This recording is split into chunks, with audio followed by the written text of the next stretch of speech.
It started as an unusual romance between one young woman and three older men.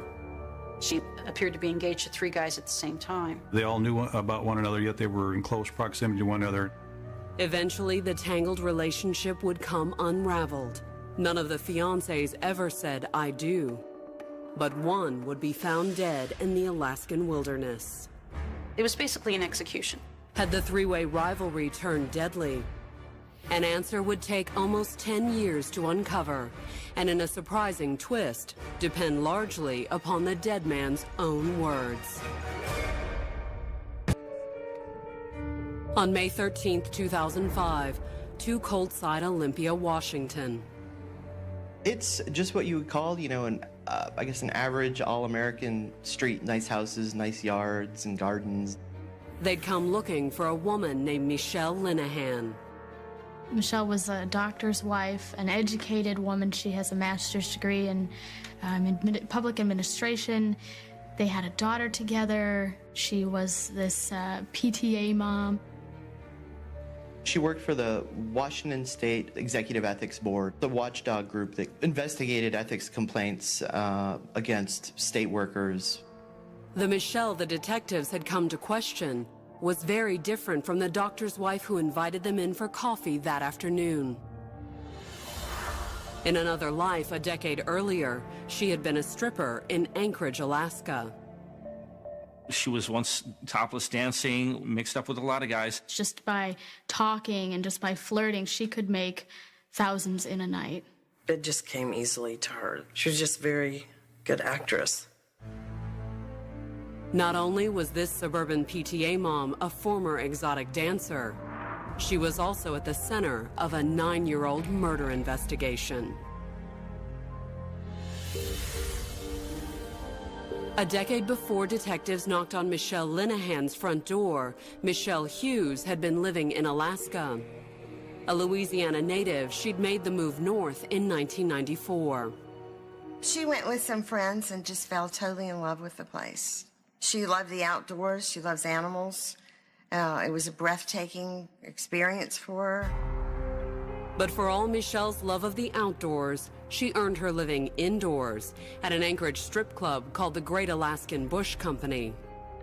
It's the classiest, I would say, of the strip clubs in town, definitely. She was quite successful, perhaps the most successful dancer at the Bush Company.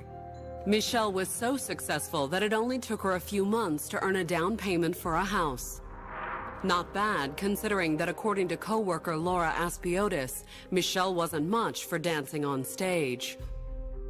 Table dancing, she didn't do much of that either, because mostly what she did was sit and talk. I mean, she was very good at that. And one night in October of 1994, she ended up talking to a man named Kent Leppink. Another recent transplant from the lower 48. He'd come to Alaska to take up commercial fishing. He loved the out of doors. He always loved hunting. He loved fishing. And he was good at it. Kent quickly became one of Michelle's best customers. Kent's parents had loaned him quite a bit of money. He spent a lot of it on Michelle. By November, they were talking marriage. He gave her a ring, actually gave her an engagement ring. Kent moved into Michelle's house, despite the fact that she was also seeing and secretly engaged to another man, a salesman named Scott Hilke. Like Kent, Michelle had met him at the Bush Company. He traveled quite a bit, and they dated on and off.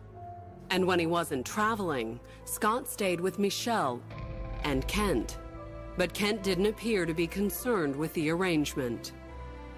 Michelle told him that Scott was gay and that he didn't have to worry about Scott. Likewise, Michelle told Scott that Kent was gay. And once Michelle met John Carlin III, things would get even more complicated.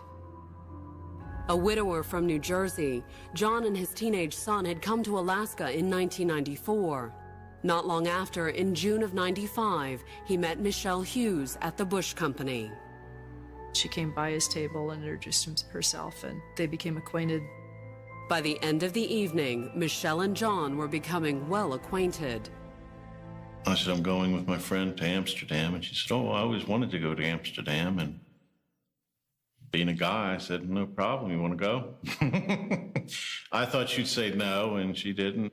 By August of that year, he was taking her to Europe with him.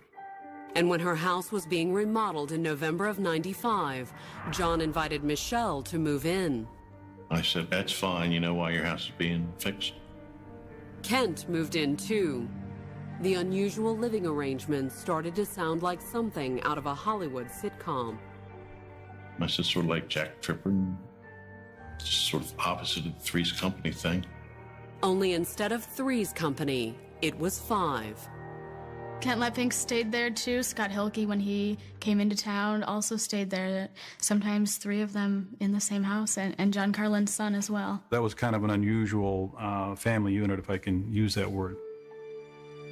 Holding it all together was Michelle, who also became a surrogate mother to John's teenage son. She thought it was her place to be a mother to this child who had not that long ago lost his own mother. She was someone who cared deeply for him. She was someone that he could talk to. In return, the boy's father cared quite a bit for Michelle. John gave her a fur coat. He put a lot of cash into her house. And that Christmas, John also presented Michelle with an engagement ring. John proposed to Michelle during a brief window of opportunity when she had supposedly broken up with Mr. Hilke. The breakup came at the end of 1995, when work took Hilke back home to California. He ended up leaving Alaska very late 1995, very early 1996. Kent Lepink was still in the picture, although John didn't consider Kent serious competition. When she's with John, she was very affectionate with them, and there's a lot of physical contact. When she's with Kent, she wasn't affectionate with him. Kent, however, was undeterred by Michelle's indifference. For some reason, he was totally head over heels in love with her. His obsession and his feelings were so strong for Michelle that probably what was going on with him was some kind of denial. In the spring of 1996, after a short breakup, Scott Hilke was back in Michelle Hughes' life. Scott wasn't, however, back in Alaska. Michelle, every 2 weeks, was spending 2 weeks in California with Scott. And she was just constantly flying down there. When she wasn't off with Scott, she continued to live with John. I think John was pretty astute and aware of the situation. Kent, on the other hand, wasn't.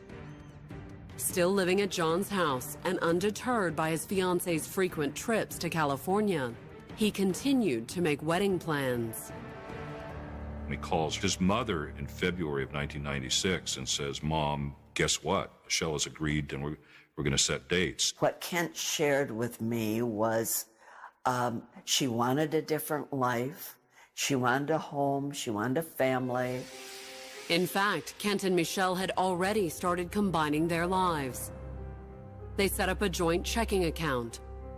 Kent rewrote his will, leaving everything to her, and they even took out life insurance policies, naming each other as the beneficiary. I was there the day that they actually went out and got it. And Michelle was really upset. Kent had asked her if he could be the beneficiary of her life insurance policy. And she didn't like that at all. Kent's parents, when he told them about the policies, weren't crazy about them either. They particularly objected to the amount of his policy, $1 million. I said, Kent, this is just nuts. Let's just cancel it and then move on. Kent's older brother Craig was even more blunt about it. The $1 million policy wasn't just crazy, it was dangerous. Craig said, Kent, you're walking around with a bullseye drawn on your back. And as spring slipped by with no firm plans for the wedding, Kent's family became more and more concerned.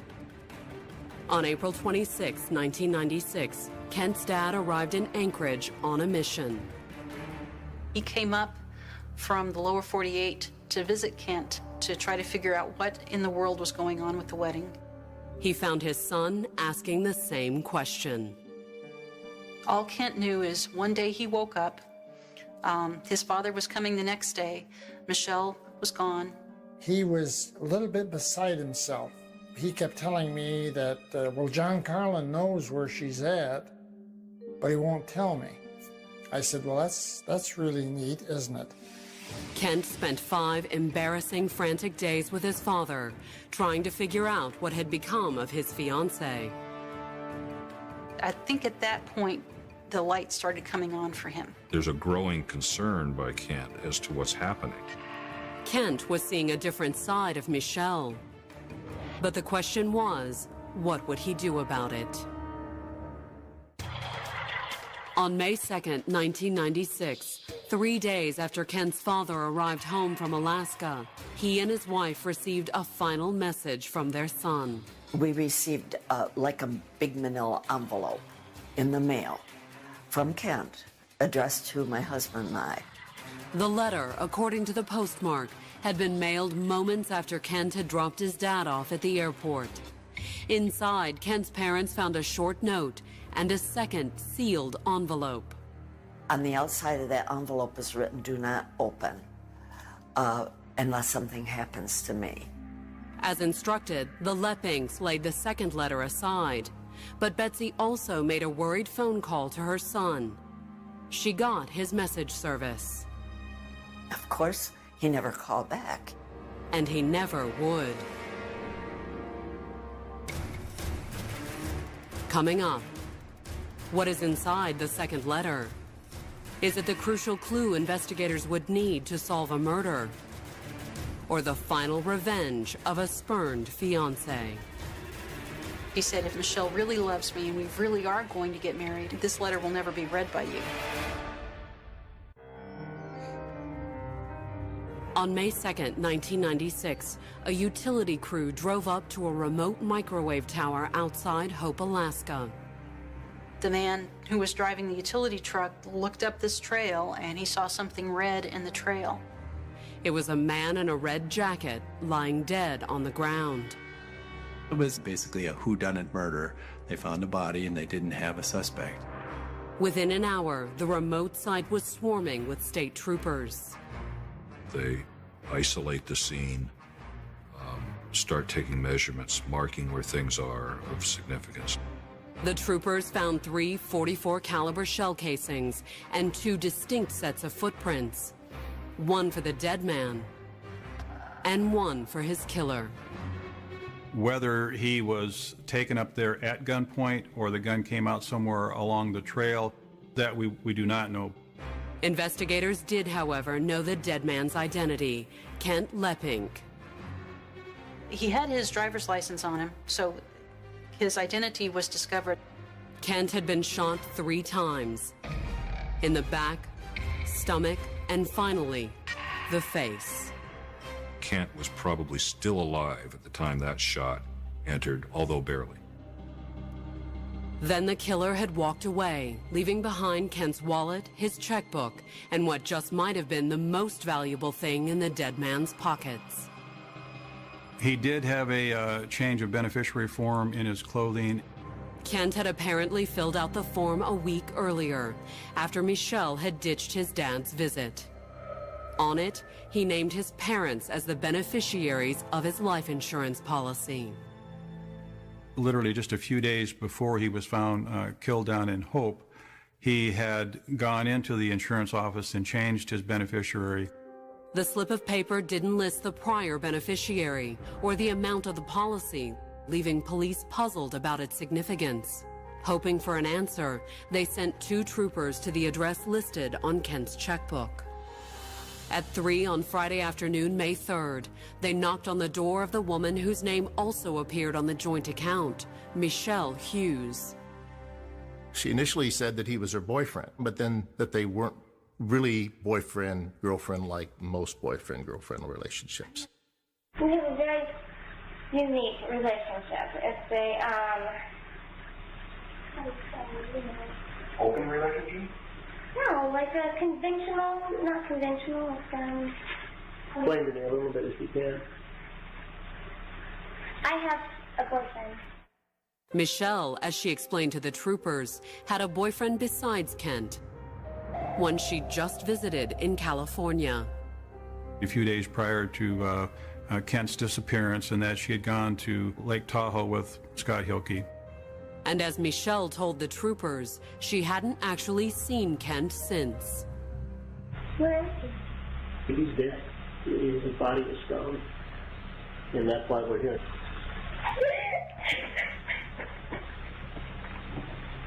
You have some tissue somewhere to get you. Once Michelle recovered her composure, she explained that Kent wasn't really her fiancé. The engagement, according to Michelle, was merely a smokescreen to hide a secret he'd struggled to keep from his family. He likes Daddy. He likes that. His family doesn't know that. I see. So who was the mysterious shooter who'd left Kent lying dead in the woods outside Hope? The investigators were no closer to an answer. Fortunately for them, Kent would soon provide one. On May 4th, Kent's parents in Michigan received word of their son's death. Immediately, they opened Kent's mysterious letter. When we opened it up, it explained an awful lot of things. And he named the people that would possibly have hurt him. There were 3 names mentioned in the letter: Michelle, John Carlin III, and Scott Hilke. Kent said, if I'm found dead, it's either John, Scott, or Michelle, and to take her down. In my then almost 20 years with the state troopers, I'd never heard of a victim ever having done something like this. What motive, police wondered, could Michelle have to kill Kent?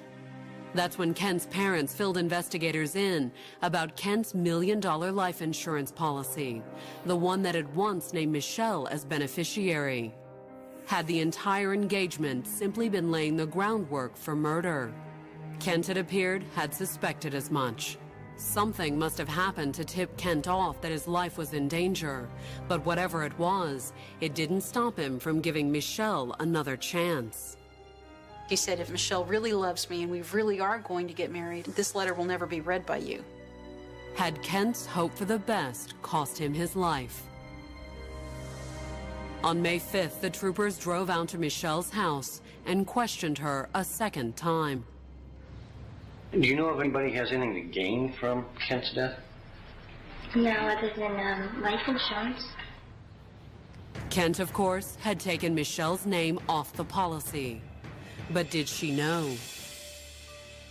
As beneficiary, he wrote me for the majority of it, and his dad the rest. I'm not sure what the percentage was. Okay. And to your knowledge, it's never been changed? I don't know. Michelle may have had a motive for murder. She also, however, had an alibi. Michelle was at Lake Tahoe with Scott. She had left on the afternoon of the 25th, Friday. And she hadn't returned until after Kent was killed. That left John. Was he the source of the second set of footprints at the crime scene? The police were starting to wonder. The same day, they paid him a visit. John claimed he didn't know anything about the crime.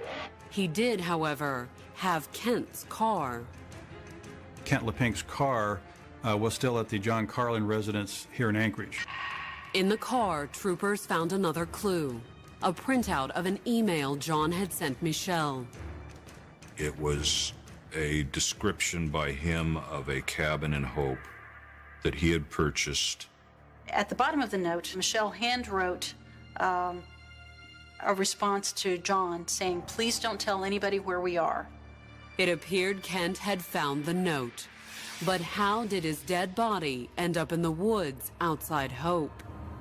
There must have been, from our perspective, some kind of further discussion, if not argument, with John about John, where in the hell is Michelle? What is going on?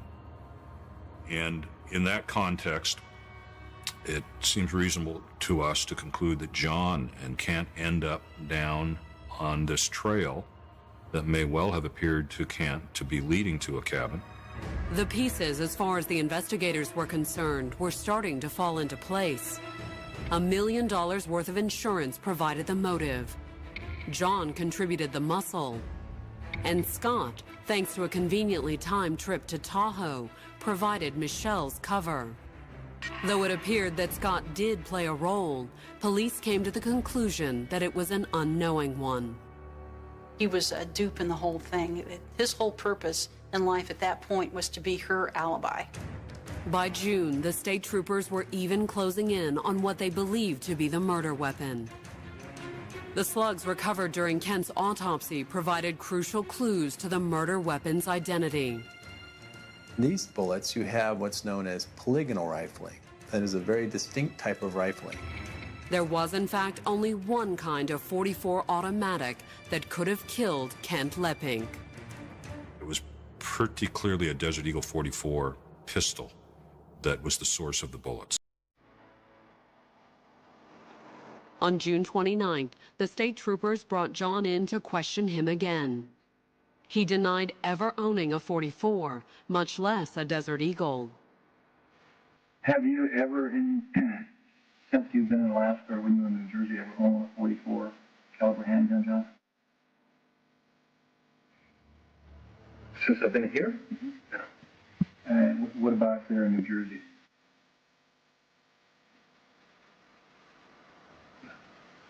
.44 caliber. Shot him. Yeah, friends, but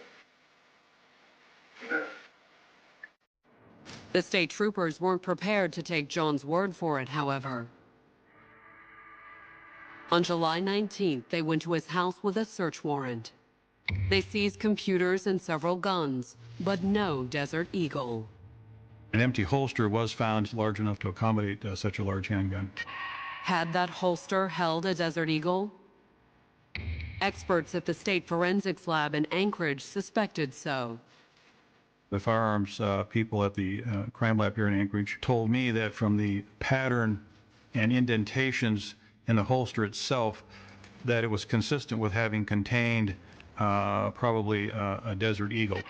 But was it enough for a murder indictment against John, much less Michelle? The answer, according to the DA's office, was no. Reviewing a case like that, they're thinking, if I go with weak evidence and there's an acquittal, I'm never going to be able to do this again. Weeks passed and the case went cold. Then months and years. Although the investigation was never officially closed, the key players moved on, scattering across the country. Scott in California, John to New Jersey. Neither of the men ever married Michelle, who moved back home to Louisiana and enrolled in Loyola University. She ended up getting her master's degree in public service. In 1998, after all those Alaska engagements, Michelle actually did get married to an aspiring doctor named Colin Linehan. Coming up, marriage and motherhood make for a very different Michelle. But new evidence brings her past back to haunt her and sends investigators in a promising new direction. They weren't that far apart in age, relatively speaking, and he became very fond of Michelle.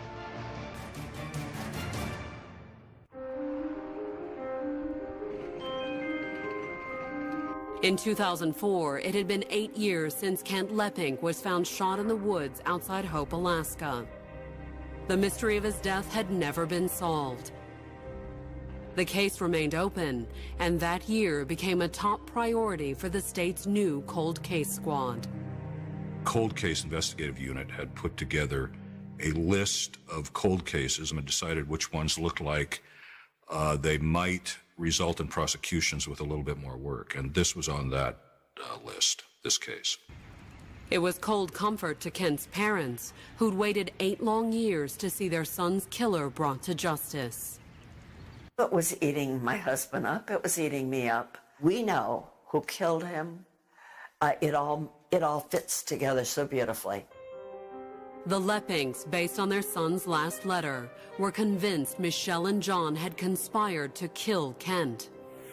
But would a dead man's hunch hold up in a court of law? It's a piece of hearsay. The person who said it wasn't available to cross-examine. Worse, investigators had never been able to track down the murder weapon. A powerful .44 caliber Desert Eagle automatic. They were missing evidence that connected suspects to the crime. There was something else missing from the case, too. When the trooper who'd headed the original investigation back in '96 learned the cold case squad had taken the matter up, he picked up the phone and made a suggestion. I was notified that they may be going to grand jury, and I said, did you go see the boy? Go see the boy. The boy in this case was Carlin's son, John IV. Although he'd had a ringside seat as Michelle juggled 3 fiancés back in '96, he'd never been asked to give a statement to police. He was not interviewed extensively. In fact, he was hardly interviewed at all because he was a juvenile. As a juvenile, police could never question him without his father present. He was being guarded and protected and kept away from the police by his father. 9 years later, however, when investigators tracked the 26-year-old down in Seattle, his father couldn't interfere. He's finally interviewed when neither his father is around or Michelle is around, and he's agreeable, or at least he goes ahead and does provide information. I hesitate to say he was agreeable because I think he was upset. He had reason to be. He was about to rat out 2 people he cared about, his father and Michelle. He became very fond of Michelle. She was like a surrogate big sister to him, I think. He recalled, after Kent's death, seeing Michelle and his father downstairs in the bathroom, a big gun in the sink, and it smelled like bleach. Washing the gun with bleach would eliminate things like blood and fingerprints and probably get rid of hair and fibers and other trace evidence. But was the gun the murder weapon, the missing Desert Eagle? He can't say Desert Eagle, but it was a gun, a revolver. He said it was the big black gun. He always referred to it as the big black gun. John told police his father got the gun from an ad in the Anchorage newspaper. So I went back and I checked Anchorage Daily News Sunday classifieds for Desert Eagle sale. Investigator Branchflower found an ad from January of '95. Contacting the man who'd sold the gun, he didn't remember Carlin, but he did remember going to Carlin's house. He remembered a built-in bookcase in the wall that impressed him. And shown the empty holster police had found back in '96, the one forensic experts believed had once held a Desert Eagle. The man identified it as the one he'd sold with the gun. It was fairly reliable proof that, unlike his denials, John Carlin had in fact owned a Desert Eagle .44. On May 13, 2005, the investigators from Alaska returned to Washington State, this time to Olympia, where Michelle and her husband Colin had settled after leaving New Orleans. She offered to cooperate. She had the detectives over for coffee. And that afternoon over coffee, Michelle seemed more than willing to assist the Alaska State Troopers in their investigation. We said, who killed Kent? And so then she launched into her theories about what could have possibly happened. She said the worst possible scenario is that John Carlin was involved in the murder. But what about Michelle? In his last letter, Kent had also fingered her for his murder. Did the investigators still consider her a suspect? The answer came on September 28, 2006, when an Alaska grand jury issued 2 murder indictments, one against John Carlin III, the other against Michelle Linehan. All of a sudden, it was an indictment. Then the rest was just a nightmare. It was just an absolute nightmare. John turned himself in on October 2nd. Michelle 2 days later. Pleading not guilty, she and husband Colin prepared to fight. And the case against Michelle appeared to give them plenty of ammunition. You don't have a gun, you don't have a witness, you don't have a lot of stuff. You got a little circumstantial stuff and pieces, parts. What little evidence there was, particularly regarding the missing gun, pointed primarily toward John Carlin. He stood trial first in early spring of 2007. His own son took the stand for the prosecution on March 14th. I remember coming around the corner and seeing Michelle and my father, and there was a firearm in the sink. On cross, Carlin's defense didn't deny the gun-washing incident his son witnessed. However, they explained he'd merely been trying to protect Michelle. They portrayed Michelle as the one who pulled the trigger. There was, however, one problem with the portrayal. Michelle was still in Tahoe when the shots were fired. The evidence was always pretty clear that it was John who did the shooting and Michelle who did the soliciting and the encouraging. Prosecutors presented emails that they said proved Michelle had talked Carlin into committing the murder. She talks about our getaway in that email. She describes a trip to the Seychelles. Why the Seychelles? According to Michelle's email, the islands were an ideal spot for a getaway, romantic or otherwise. No matter what crimes you've committed, they will not extradite. Of course, John Carlin never made it to the Seychelles. Without the $1 million payoff from Kent's insurance, there'd been no island getaway. Instead, the best John could hope for was evading a prison sentence. On April 3rd, 2007, the jury reached its verdict. We, the jury, find the defendant, John Carlin III, guilty of murder in the first degree. Coming up, Michelle's case goes to trial, and jurors consider another possible motive in Kent Lepping's death. A letter that suggests to some, when you read it, that he wanted to set people up.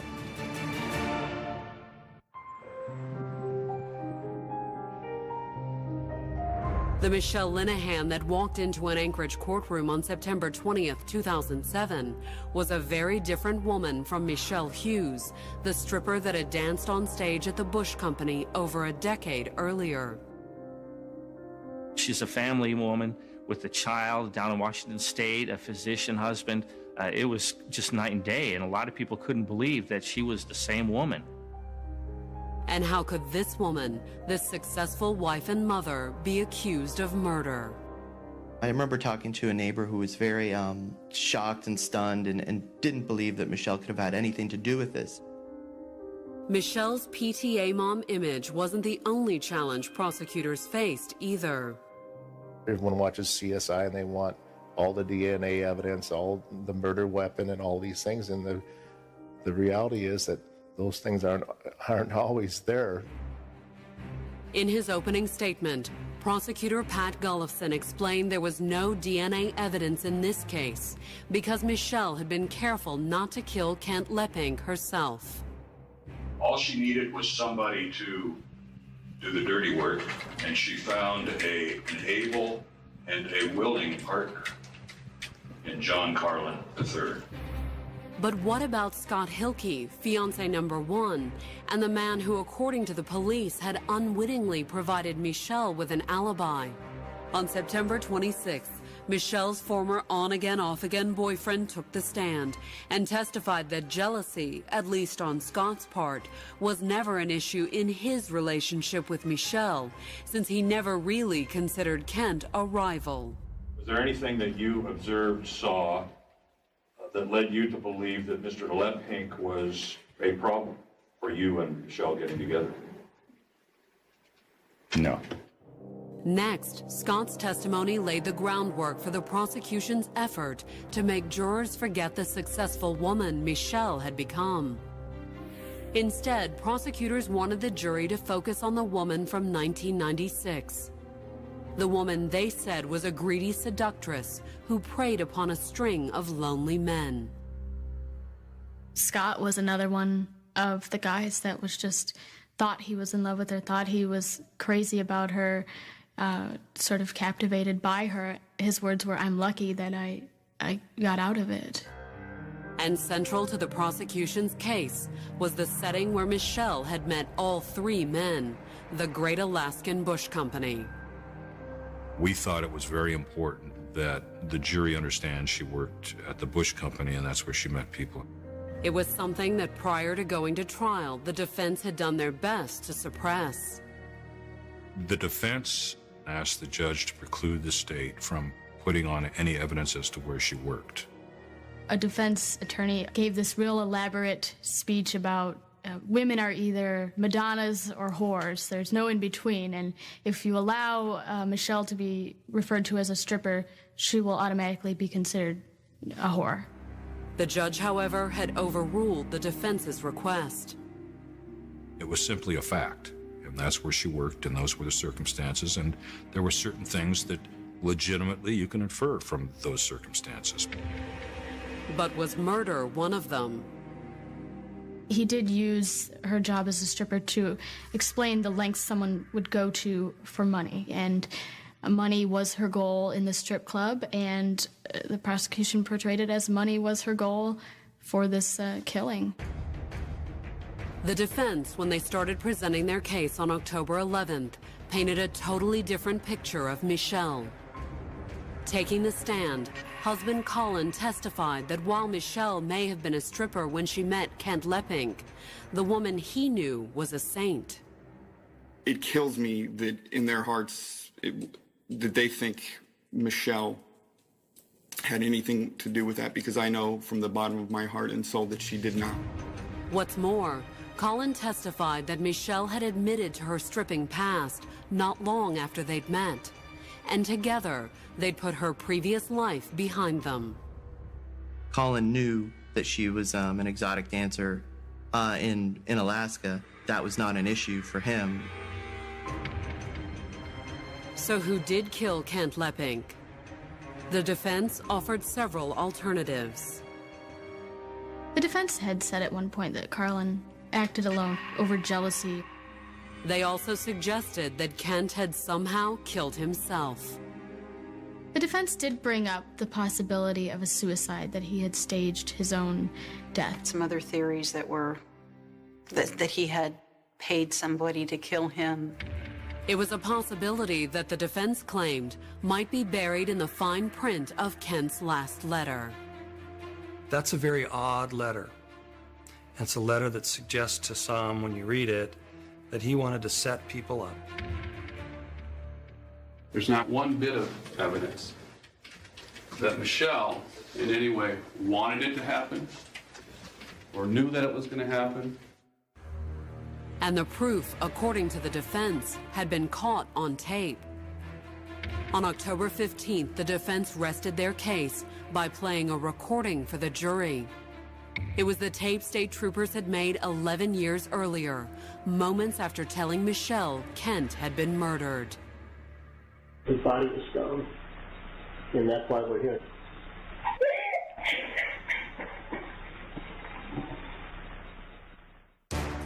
Coming up, a verdict and more tears. We cried. We just cried. I was shaking so hard, he was just holding me for all he was worth.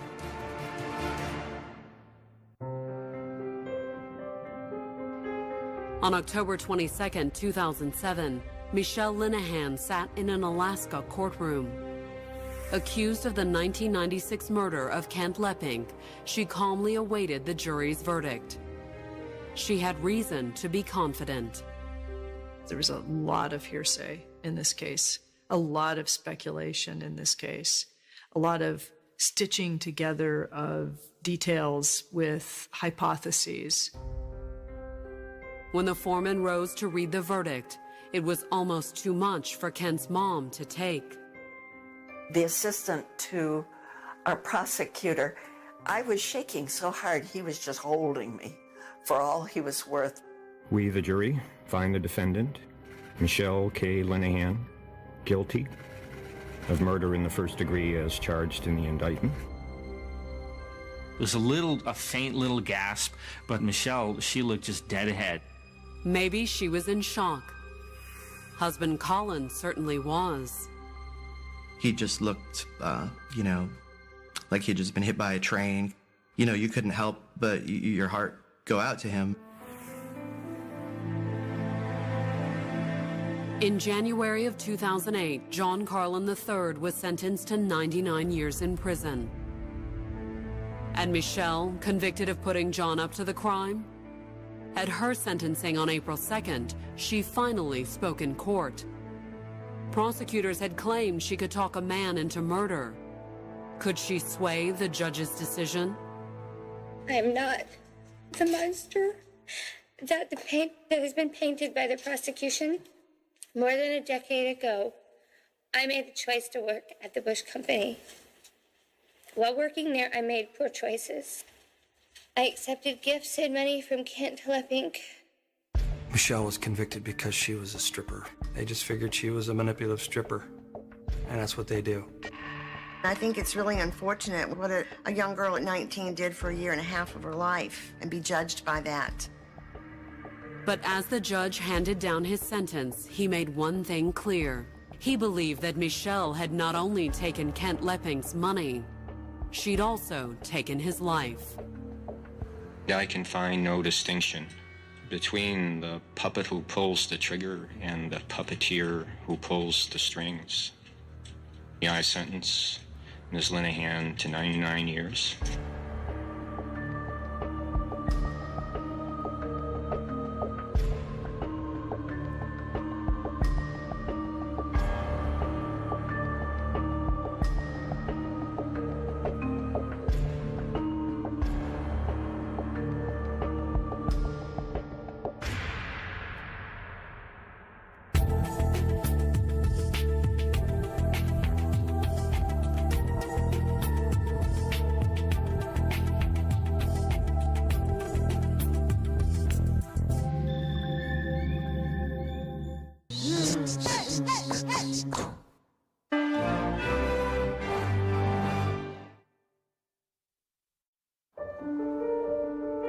A veteran police officer vanishes without a trace. I knew when he didn't show up to pick his son up that something was wrong. He wasn't announcing his cell phone. Sending Memphis police on a search for one of their own. They really knew that something was wrong because missing work is something that he didn't do. Was the officer's disappearance work-related? We handled high crime areas, we handled narcotics. Or was there another explanation? There was certainly a double life going on. Tony was very loving, very smooth. Tony would make you feel like you were the only one. But in Tony's case, sometimes there wasn't only one. We know he was involved with the sheriff deputy, a jailer. And with Tony missing, his jailer girlfriend would have some explaining to do to make sure she didn't spend time on the other side of the bars. Labor Day, September 4th, 2006. The party was breaking up in her South Memphis backyard when Ethel Hayes glanced anxiously at her watch. Her son, Memphis police officer Tony Hayes, had missed the party. We knew something was wrong because we hadn't heard from him, and he wasn't announcing his cell phone. And that's very strange for him. Worried, Ethel Hayes contacted the police department later that evening and filed a missing persons report. The next morning, Memphis detectives were briefed that one of their own was missing. It was first leveled as a missing persons report, and it had not risen to the level of a homicide investigation. The Memphis Police Department had gone through his home, had searched the outside of his property.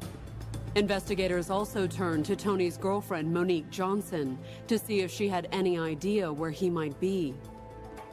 But the 37-year-old corrections officer seemed as perplexed as police. She was asked over and over again if there had been any problems between her and Tony Hayes, and she replied no, none at all. I told him that I didn't know where he was. Did that mean Tony was truly missing? Or just that he didn't want to be found? Tony was a ladies' man, and Tony talked to other women. When Monique and I first discussed that he was missing, I told her, oh, girl, he probably done got with one of them women. Over the next several days, police talked with Tony's family and friends, hoping to find a clue to their fellow officers' whereabouts. And when Tony didn't show up for work on Thursday, his first day back on the job after the Labor Day holiday, the search intensified.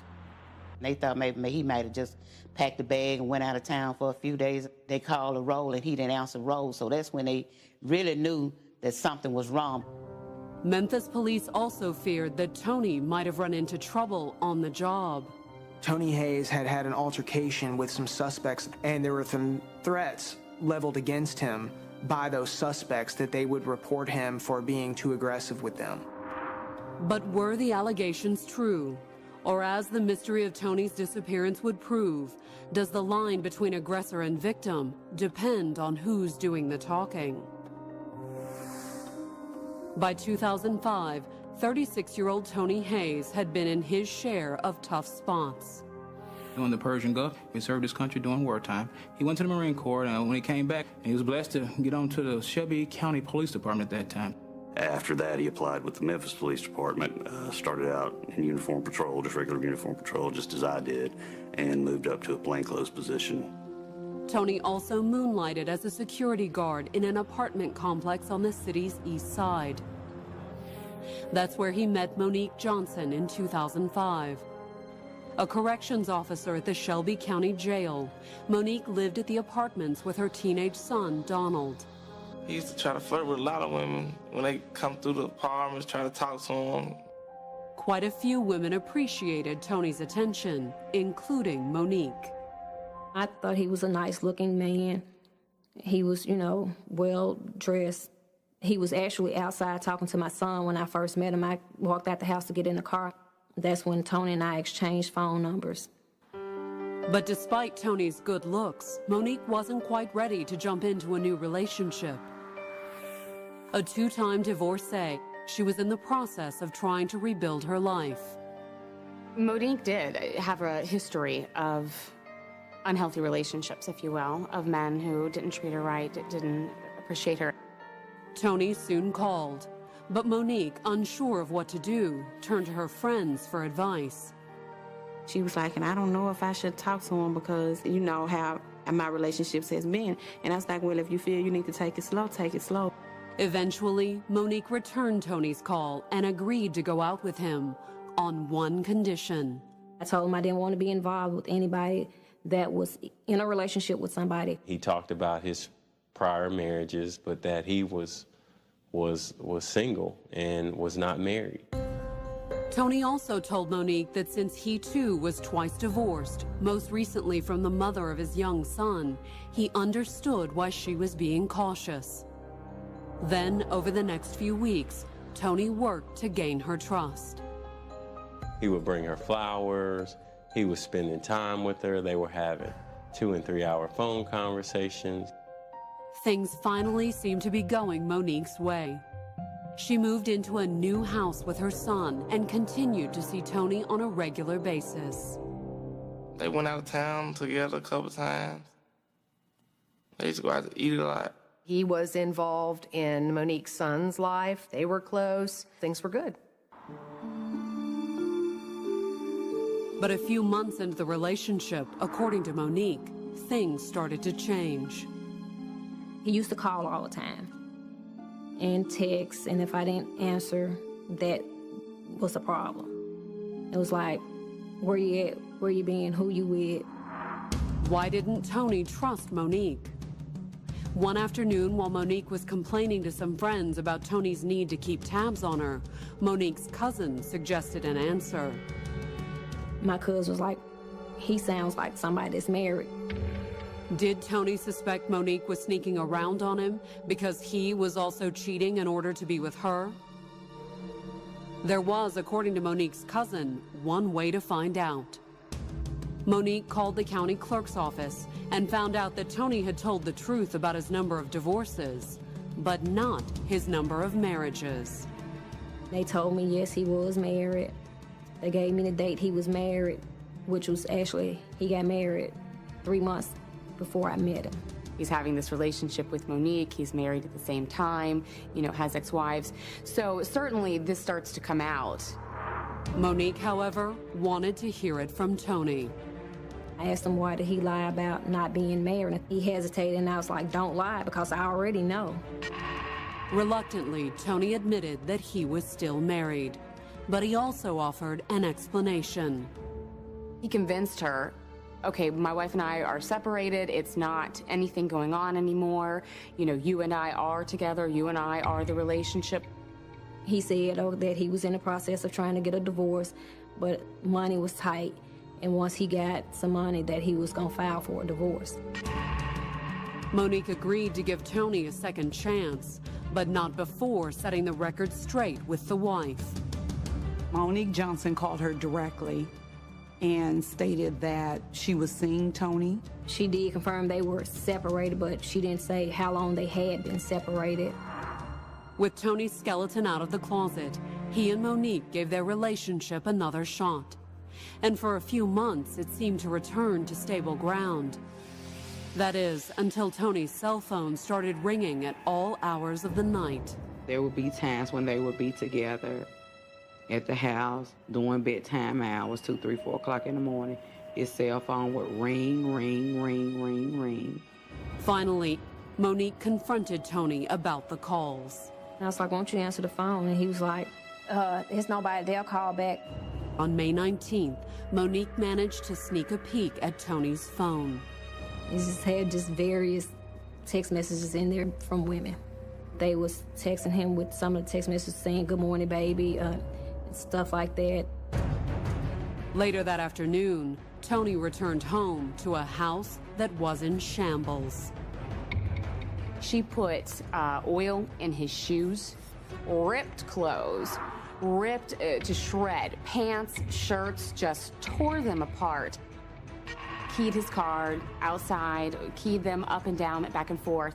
I wrote bitch on it because that's how I felt about him, and that's, to me, that's what he was acting like. She was out of control. She let her jealous rage take the best of her.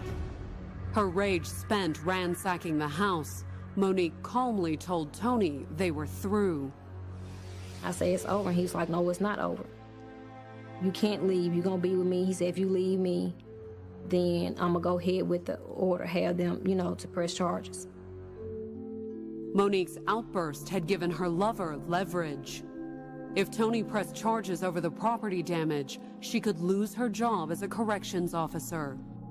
She wouldn't be able to pay her bills or care for her son. Monique, for the time being, felt trapped in the relationship. I just stayed in it. And no charges was pressed against me. It was just his report where he had initially called and filed it. Over the next several months, Monique and Tony tried to reconcile. But it wasn't long before their relationship had once again broken down into an endless cycle of arguments and accusations. They're fighting about what they usually fight about. You know, cheating on me, I know you're cheating on me, I've checked your phone, why are you checking my phone? You know, the back and forth. So there was certainly jealousy on both ends. Labor Day, September 4th, 2006. Tony Hayes' 11-year-old son sat waiting for his father to pick him up and take him to a mid-afternoon barbecue at his grandmother's house. But by sundown, the boy hadn't seen or heard from his father. He tried to call his father several times, got no answer. Called some more, never heard from Tony, and knew that there was something wrong. Concerned, the boy called his mother, Tony's ex-wife. He called me on Labor Day and he said, Mom, he said, my dad's not answering the phone. LaTanya also tried calling Tony. She didn't get an answer either, so she called Tony's mom. And I said, something is not right. I said, I don't want to scare you. Please go fill out a missing persons report. I said, something is not right. So I called the precinct where he worked and asked them if they would send a car out to the apartments where he worked to see if they could see him. While Tony's mother spoke with Tony's friends at the police department, his ex-wife LaTanya decided to do some investigating of her own. She called Monique Johnson to see if she knew where Tony might be. And I said, have you heard from Tony? She said, he's probably on a date. And I said, on a date? But she was screaming it.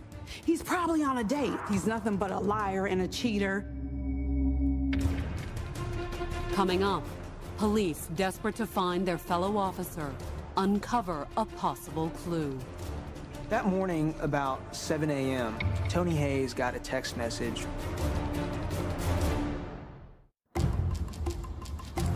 On the afternoon of September 5th, 2006, Memphis police officer Tony Hayes had been missing for more than 24 hours.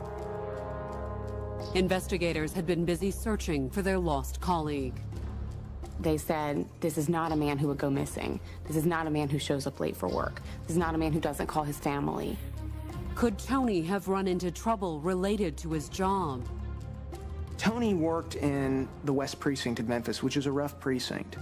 And when one works in a rough precinct, there's all the more likelihood to get into physical encounters with suspects. A search of his house revealed Tony's Lexus was missing from his garage. But there were no signs of forced entrance or foul play. Detectives paid a visit to Tony's girlfriend, Monique Johnson, to see if she could shed any light on the case. Her being very close to Tony Hayes, they figured that she would have a lot of information. But when detectives asked the 37-year-old corrections officer if she knew anything about Tony's whereabouts, she insisted she didn't. She had no other explanation other than, I haven't heard from Tony since 11 a.m. that day.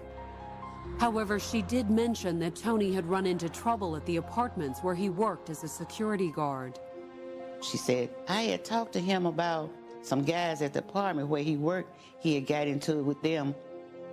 Investigators, however, couldn't help but notice Monique's demeanor as she spoke about her missing boyfriend.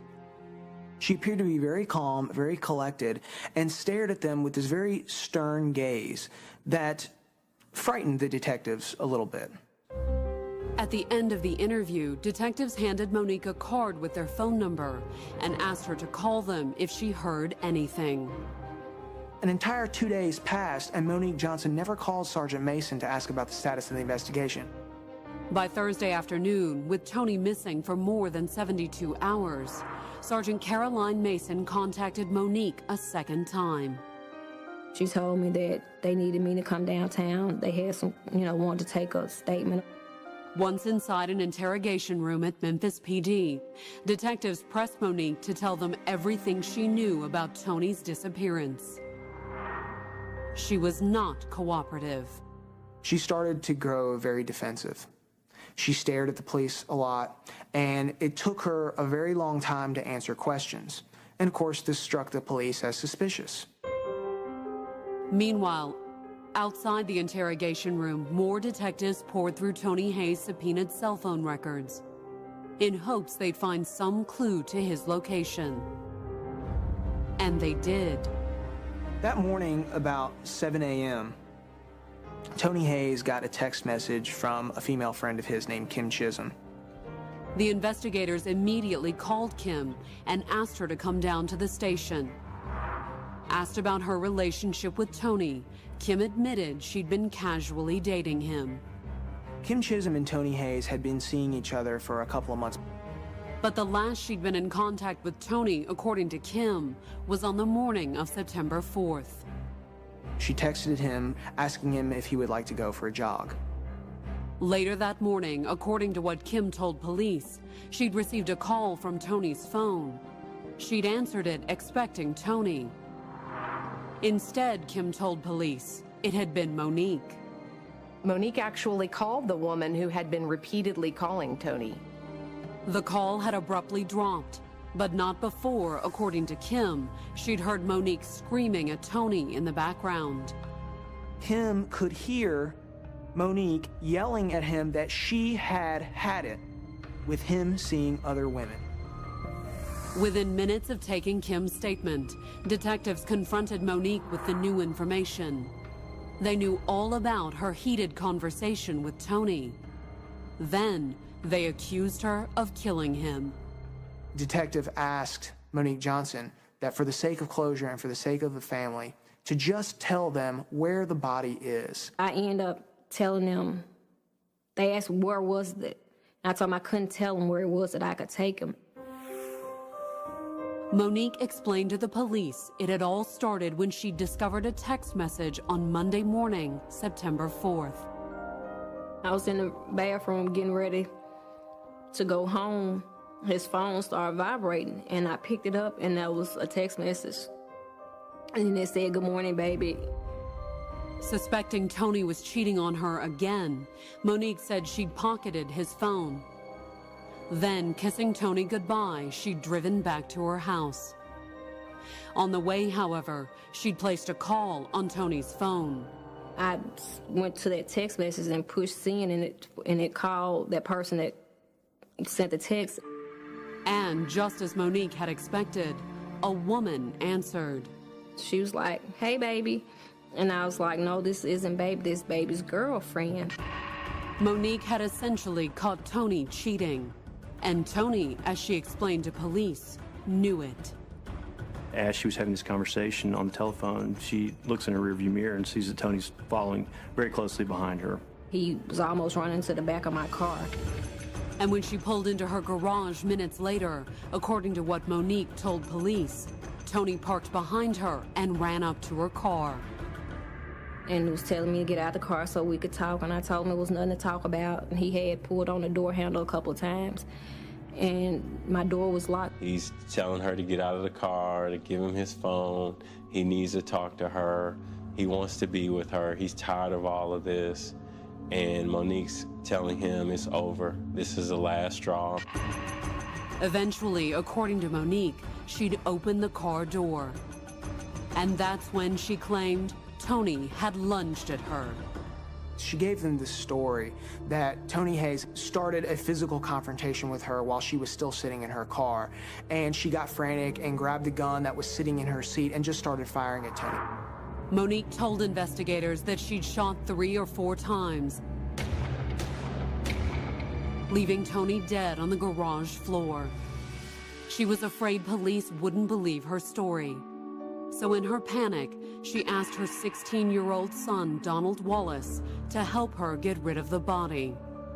She says she freaked out. She went into shock. She didn't know what to do. So the only thing she could think to do was have her son help her hide it. Later that evening, Monique was in the back of a police cruiser as it pulled into the parking lot of an East Memphis apartment complex. I was in a vehicle with like three detectives, and cars followed, and I showed them, where the apartments were. From her seat inside the squad car, Monique pointed out Tony Hayes' Lexus. One of the detectives stayed with Monique Johnson inside the car that they went in, while other members of the department went and opened the trunk. Tony Hayes, presumably, was no longer a missing person. When they opened the trunk, Tony Hayes' body had been sitting in there for several days and was rotted and decomposed beyond recognition. Monique Johnson was sitting in the car. It was about 25 feet away from where the trunk was. And she turned on the air conditioner because the stench from the body was so bad. Calling in crime scene technicians to remove and identify the body, detectives also paid a visit to Tony's family, who had gathered at his mother's house. They were already expecting the worst. I already knew he was dead, but, I was like, it just took a lot out of me. Meanwhile, the detectives hauled Monique back to the station. Then they took her back down to the Justice Center, and that's when she was placed under arrest. But once Monique was booked on murder charges, the authorities faced a dilemma. She worked at the jail. This woman was a jailer. Could they put Monique in the same jail where she worked? At the police station, Monique was taken back to an interrogation room while investigators tried to figure out what to do next. I sat in the room till probably like after midnight maybe that morning. They took me to Germantown jail, I think it was. Held temporarily in a suburban Memphis jail, Monique had to adjust to life on the opposite side of the bars. The only thing they feed you is banquet TV dinners. A lot of times they will still be cold. Sometimes they will be so hard from where they let them stay in the microwave too long. How long would Monique have to endure TV dinners behind bars? If her account of Tony's death was true, it was a clear case of self-defense. But was it? Coming up, the physical evidence, according to the prosecution, raises questions about Monique's story. Tony Hayes is 6'1", and Monique Johnson is 5'6". She was standing over him while he had dropped. On the morning of September 8, 2006, Monique Johnson awoke for the first time in her life inside a jail cell. The 37-year-old corrections officer had been locked up the night before after leading police to the badly decomposed body of her boyfriend, Memphis cop Tony Hayes. One could not recognize his face. We had to use a fingerprint expert to identify his body. Monique admitted shooting Tony, but although charged with murder, she also swore she was innocent. This was all Tony being the first aggressor, Monique being afraid and fearful for her life.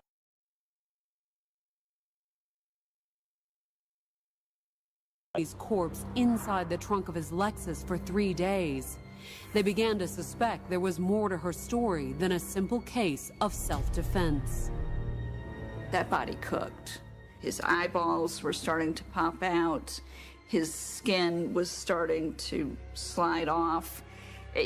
To me, it almost looked like a horror movie. The following morning, while Monique sat in jail, Memphis homicide detectives began a full investigation into her claims. They began by questioning Monique's son, Donald Wallace, at police headquarters. Donald Wallace was very cooperative with the detectives and told them about how his mother had commanded him to get rid of the murder weapon. With Donald's help, detectives recovered the pistol Monique used to kill Tony from a dumpster in an East Memphis suburb. The murder weapon that Monique Johnson used to kill Tony Hayes and told her son to get rid of was a .40 caliber handgun that was Tony Hayes' personal weapon. And that wasn't all detectives learned when they questioned Monique's son. The night of the murder, Monique Johnson, by her own admission, left Tony Hayes to rot in the heat in the trunk of his own car while she went with her family and her son to a movie and dinner. After she shot him 6 times and put him in the trunk of his Lexus, she went and met her girlfriends with her son for dinner and went and saw snakes on the plane. It was certainly bizarre behavior. But was it merely an irrational act by a woman in shock? Or was it a deliberate attempt to disguise what she'd done? An answer suggested itself minutes later when Monique's son Donald revealed a surprising detail he recalled from the night of the shooting. Donald Wallace told the police that he heard the shooting up in her master bedroom and master bathroom.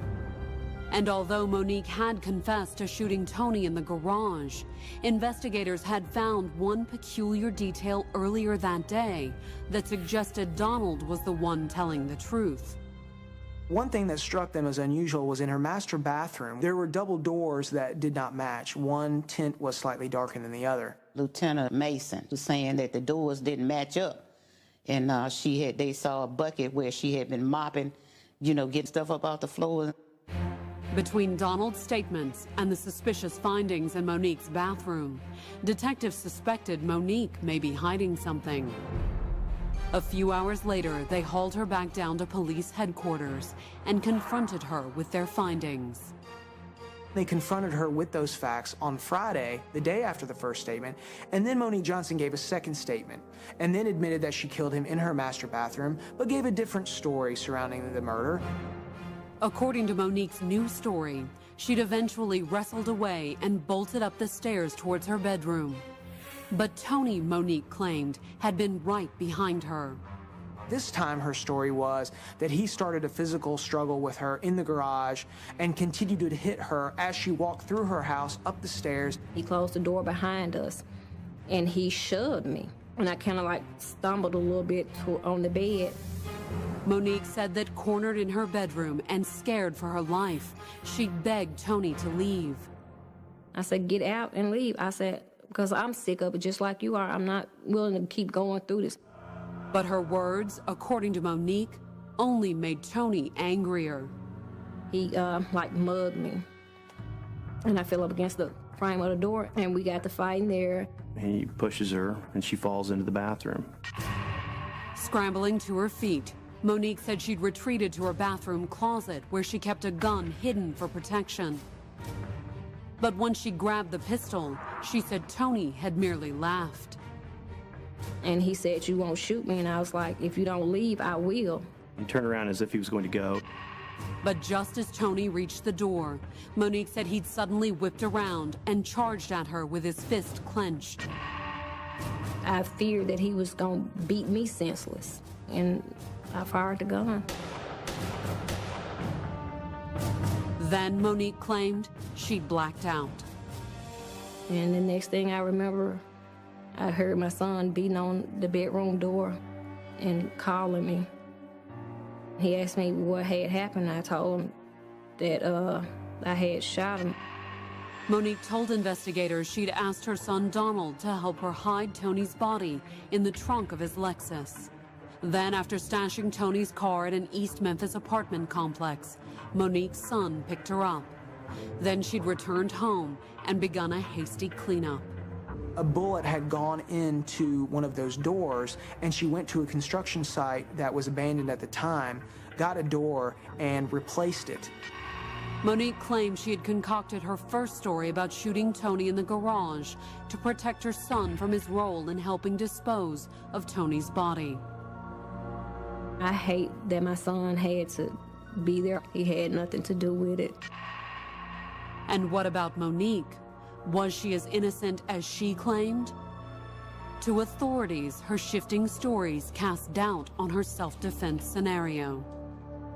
Even with me and him in a heated argument, he'd just rather leave the house. He would never put his hands on a woman. It's not him. She was trying to cover for herself. Any facts that were adverse to her, she was going to try to make up for. Was Monique's account of Tony's death the truth? According to his autopsy on September 8th, Tony Hayes had been shot a total of 6 times.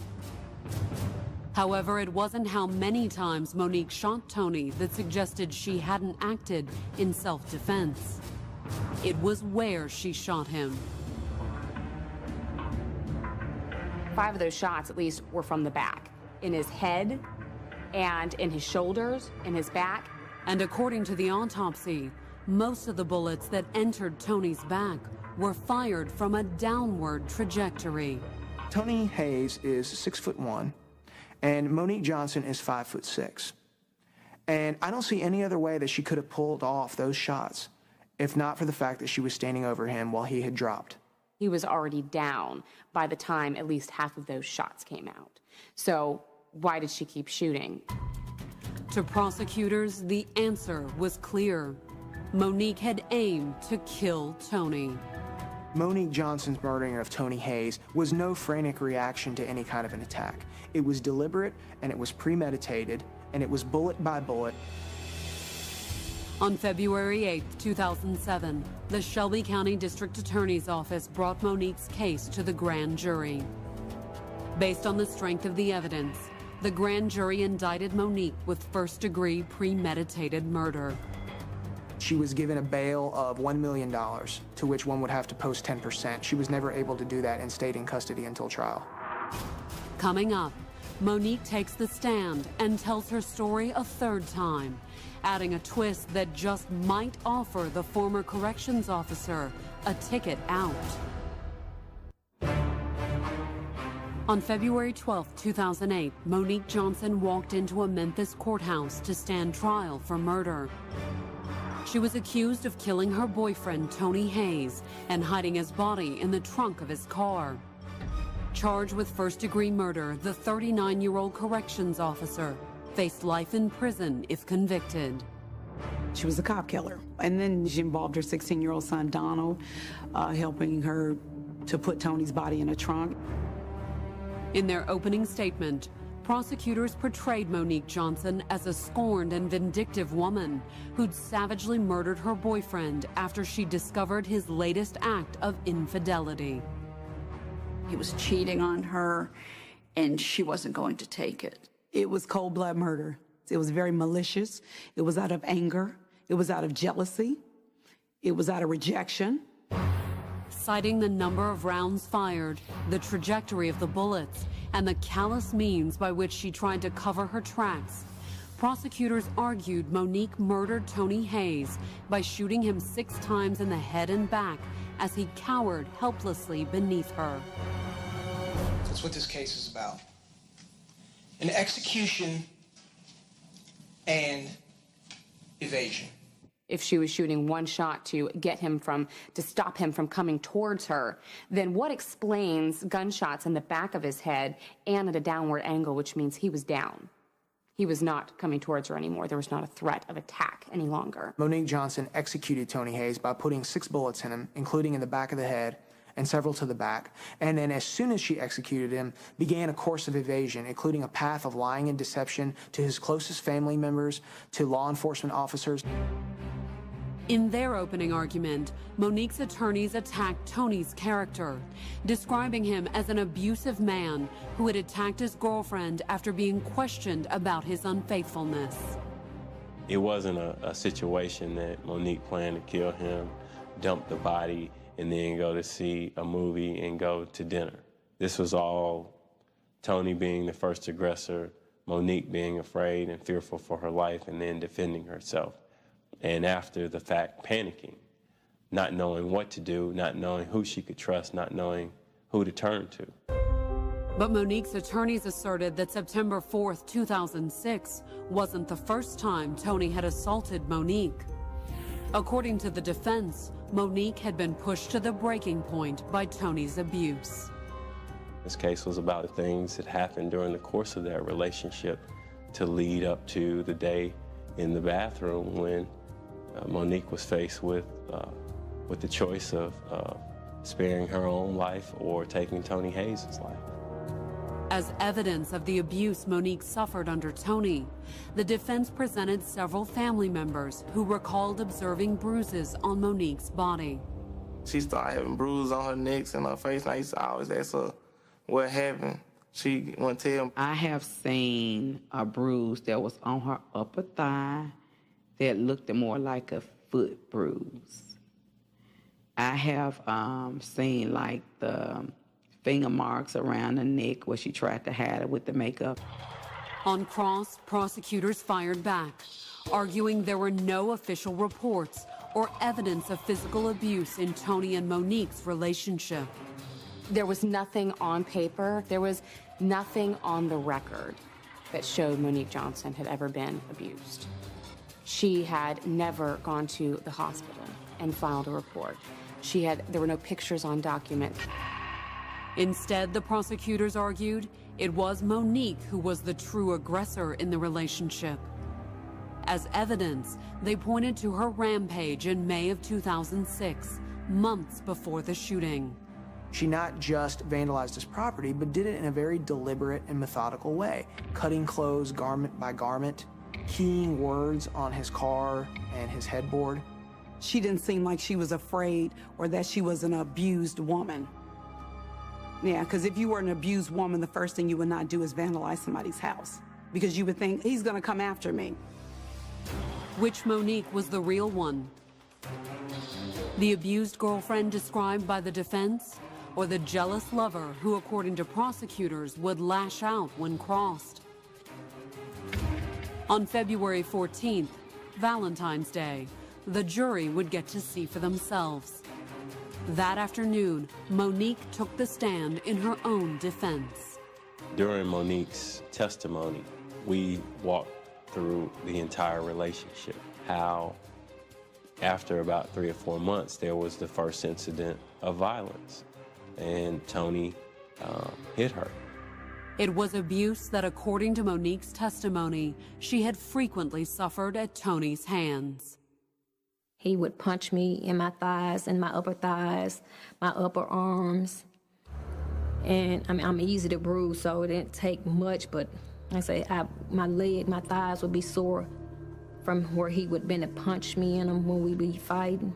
She described episodes of him throwing her up against the wall and having his hand on her neck, choking her, and her begging him to let her go. And then she described vivid sexual abuse of him forcing her to have sex. And she got very choked up at the trial when she started talking about this. Then, Monique explained how she feared for her life the day of the shooting. I thought he was gonna beat my ass. Before I could blink, he had turned back around and had took like one step toward me, and that's when I just started shooting. Did you want to kill Tony? No. It was the only time in the trial we saw emotion from her, and it was explicit emotion. On February 15th, the trial broke for deliberations. As the jury filed out of the courtroom, everyone was left wondering the same thing. What would the jury consider more credible? The physical evidence presented by the state, or Monique's dramatic testimony? Coming up, the verdict in Monique Johnson's trial is revealed. On February 15, 2008, 39-year-old Monique Johnson sat in a holding cell at the Shelby County Courthouse in Memphis, Tennessee. Accused of shooting her boyfriend, police officer Tony Hayes, Monique admitted to pulling the trigger. She said it was self-defense, but the prosecutors called it murder. And that afternoon, as the minutes slowly ticked by, it was up to a jury to decide. When the jurors went to deliberate, it seemed like forever. I was just in this little tank waiting. Finally, at 7 p.m., the jury announced it had reached a decision. But which one would it be? Everybody that was watching the trial, the public, the family, the friends, even the media, seemed to be pretty sure that this was going to result in a first-degree murder conviction. And Monique seemed just as certain. When bailiffs led her into the courtroom minutes later, she avoided the jurors' gaze. Little could have prepared Monique or anyone else there for what they heard when the foreman rose and read the verdict. Instead of first-degree murder, jurors found Monique guilty of the lesser charge of reckless homicide. I was shocked by the result. The jury heard the same facts that we did. Rather than facing life in prison, reckless homicide meant Monique faced a maximum sentence of just 4 years. I wanted to scream. I ran out of that courtroom. It was like they found his body all over again. I knew it was less of a charge than what they had charged me with, but what it was exactly was, I did not know. Not only had Monique avoided a first-degree murder conviction, she'd also avoided going to prison. In light of the jail time Monique had served prior to trial, Judge Paula Scahan commuted her 4-year sentence to probation. The requirements was that Monique was to go to counseling, maintain full-time employment, do some community service, and report to her probation officer. I just couldn't understand how they could just let her just walk away with, just with so less a time, and knowing that she had admitted that she had killed him. Following her trial, Monique retreated home to her family and attempted to restart her life. But not, she claims, without regrets. I hate that it happened the way it did. To this day, I still care about Tony. I was in love with Tony, and I miss him. Tony was shot 4 times in the back and then once in the back of the head. Monique Johnson got away with cold-blooded murder.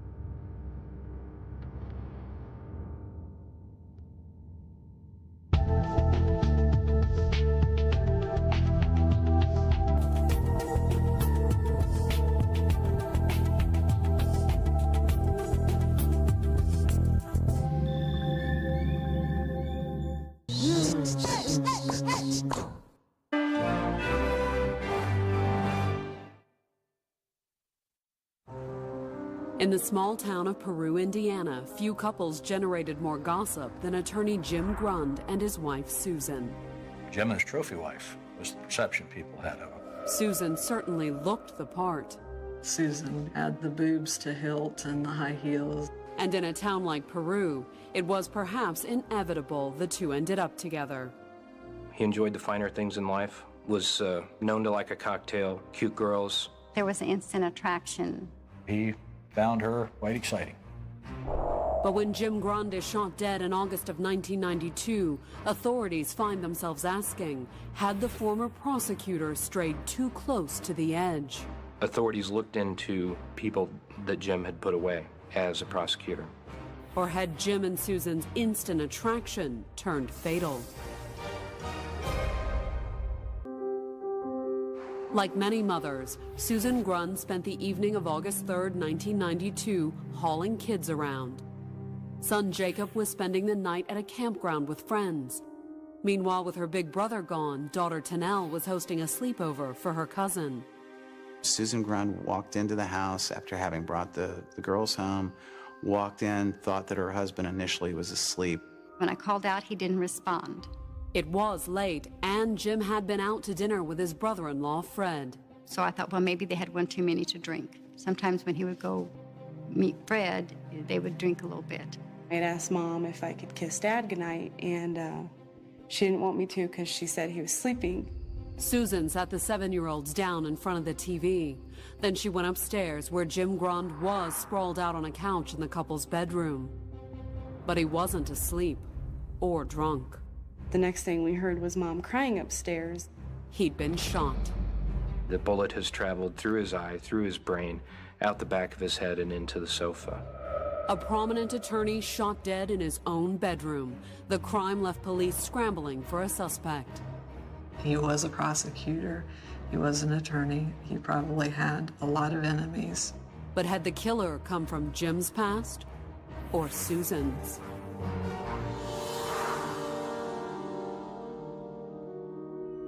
Jim Grund first met Susan on a blind date in June of 1984. But he wasn't blind for long. He knew right away that Susan came with baggage. Had a lot of past and a lot of baggage.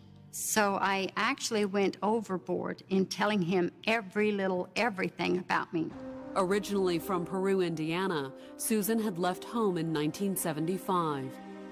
Only 17, she'd run off to Oklahoma with her first husband, Ronnie Lovell. He played in the band, and he was just exciting. If you're a rock and roller, you're supposed to have pretty women hanging on your shoulder, and Susie fit the bill.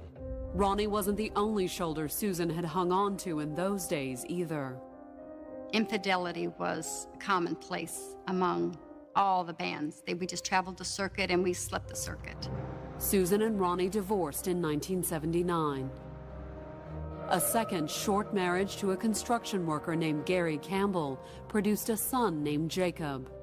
We decided to get a divorce, and she gained custody of my son. By 1982, Susan had remarried, but that marriage, her third, ended when Susan was accused of beating her stepson. The boy's father filed for divorce, and Susan faced criminal charges. Although in the end, prosecutors cut a deal and allowed her to plead no contest. The prosecution, it seems, didn't feel that they had a strong enough case. Susan received probation for the child abuse charge. However, the charges did cost Susan custody of her son. One day I got a call from the DHS office, and they had said they took my son Jacob away from Susan. In the summer of 1984, Jacob went to live with his father, and Susan went back home to Peru. She was broke, alone, and pregnant. After she had left her third husband, she'd had a brief relationship with another man. All of her resources were exhausted. She doesn't have a husband. She's been essentially found guilty of child beating. So the only thing to do is to return home and regroup. And within weeks of arriving, a chance encounter would set Susan on a path for Peru's social pinnacle. Suddenly, through a friend, comes the offer of a blind date. A recently divorced attorney and single dad named Jim Grund sounded like a hot prospect. Jimmy was a third-generation lawyer. She called me and told me she met Jim, and she was just so excited about him, and Jim was a wonderful man. Jim was bigger than life, just a brilliant attorney. Jim was 10 years Susan's senior, but he didn't act like it. Jim liked to live on the edge. He flew airplanes. Jim liked to ski. He was pretty good at partying at times. He enjoyed the finer things in life, was known to like a cocktail, cute girls. The blind date with Susan had started out as a joke on the part of Jimmy's friends. They're telling Jimmy she's pretty hot. What Jim didn't know is that this attractive lady was pregnant. But when the pair met, the supposed joke backfired. He didn't stop looking at me or talking to me the entire evening. So we knew that there was an instant attraction upon first meeting. The attraction was mutual. When I placed my hand in his, it was just there, immediately when we looked at each other. Soon they were dating. And by the time Susan's daughter Tanel was born in October, things were turning serious. He was running around looking like a proud papa when Tanel come into this world. Barely a month later, he officially became Tanel's stepfather. Jim called my mother and told her that they had gone to Florida and gotten married. We had a beautiful wedding out on the water, and we honeymooned there in Florida. We just traveled around the Keys. By the end of the year, Jim and Susan were back in Peru, where she soon settled into life as the wife of a prominent attorney. Susan became a part of Jim's lifestyle of having a nice place to live, nice cars to drive, nice people on a higher level to go out with, have dinner with. Really, it was Jim inviting her into his life and family, and her sharing those benefits. Jim's family wasn't quite so welcoming, particularly his teenage son, David. As with any child, when their parents are divorced, he wasn't real accepting of the relationship. People around Peru couldn't help but notice the difference in Jim and Susan's ages either. Jim and his trophy wife was the perception people had of him. I don't think many of the wives cared a lot for Susan. Susan turning their husbands' heads didn't help either. She had the boobs to hilt and the high heels. She would dress in all these frilly outfits, very revealing, no matter where she was. She was the center of attention, and she made sure that she was. Jim and Susan were also as close as Peru came to jet-setters, even if Jim's plane was only a Cessna. And the couple made frequent flights to Oklahoma to see Susan's son. Him and my mother would fly down and come get me, and I made several trips back and forth from Peru to Oklahoma. But did Jim know why Susan had lost custody of her son? According to his friend Bruce Embry, he did. Jim did know about it. If Jim was satisfied with her, I wasn't going to delve into it to any great extent. So on one visit to Oklahoma, Jim made a proposition to Gary Campbell, the boy's father. Jim suggested to Gary that we could take care and regain custody of Jacob, and he wouldn't have that burden on him anymore. Campbell agreed and signed the paperwork Jim had drawn up. Although according to Campbell, he was also under the mistaken impression that the arrangement was temporary. After that year was up and I was well on my feet, trying to get my son back, well, they had changed his name, and there's nothing I could do about it. Jim formally adopted Jacob. His relationship with his biological children, on the other hand, had become increasingly strained on account of Susan. The teenagers were less than pleased with their new stepmother. We always laughed because they called her the step monster. David Grund, in particular, appeared to be especially upset by the way his father carried on with Susan. They were huggy, she would come over and sit on his lap, and sometimes it was a little much for us to take. The man just doted on me. I felt like a princess all the time. Jim also spoiled his two stepchildren. Life was really good in Peru. We never wanted for anything. Dad always gave me whatever I wanted. Susan gave herself pretty much whatever she wanted, too. She liked to be high fashion. Every time we went out together as couples, I always felt very inferior because she had all these glamorous outfits. Jim certainly appreciated how his wife looked, but he was less thrilled about how much she spent. There was a few occasions that I seen Jim and Susan fight. I believe it was over money because she was spending too much. Susan's spending wasn't all the couple fought over either. Susan was known to be flirty and perhaps even a bit sleazy. But did she do more than flirt? The gossips around Peru certainly thought so. It's been rumored that she has had affairs with lawyers, doctors, very influential people that were very close with Jimmy.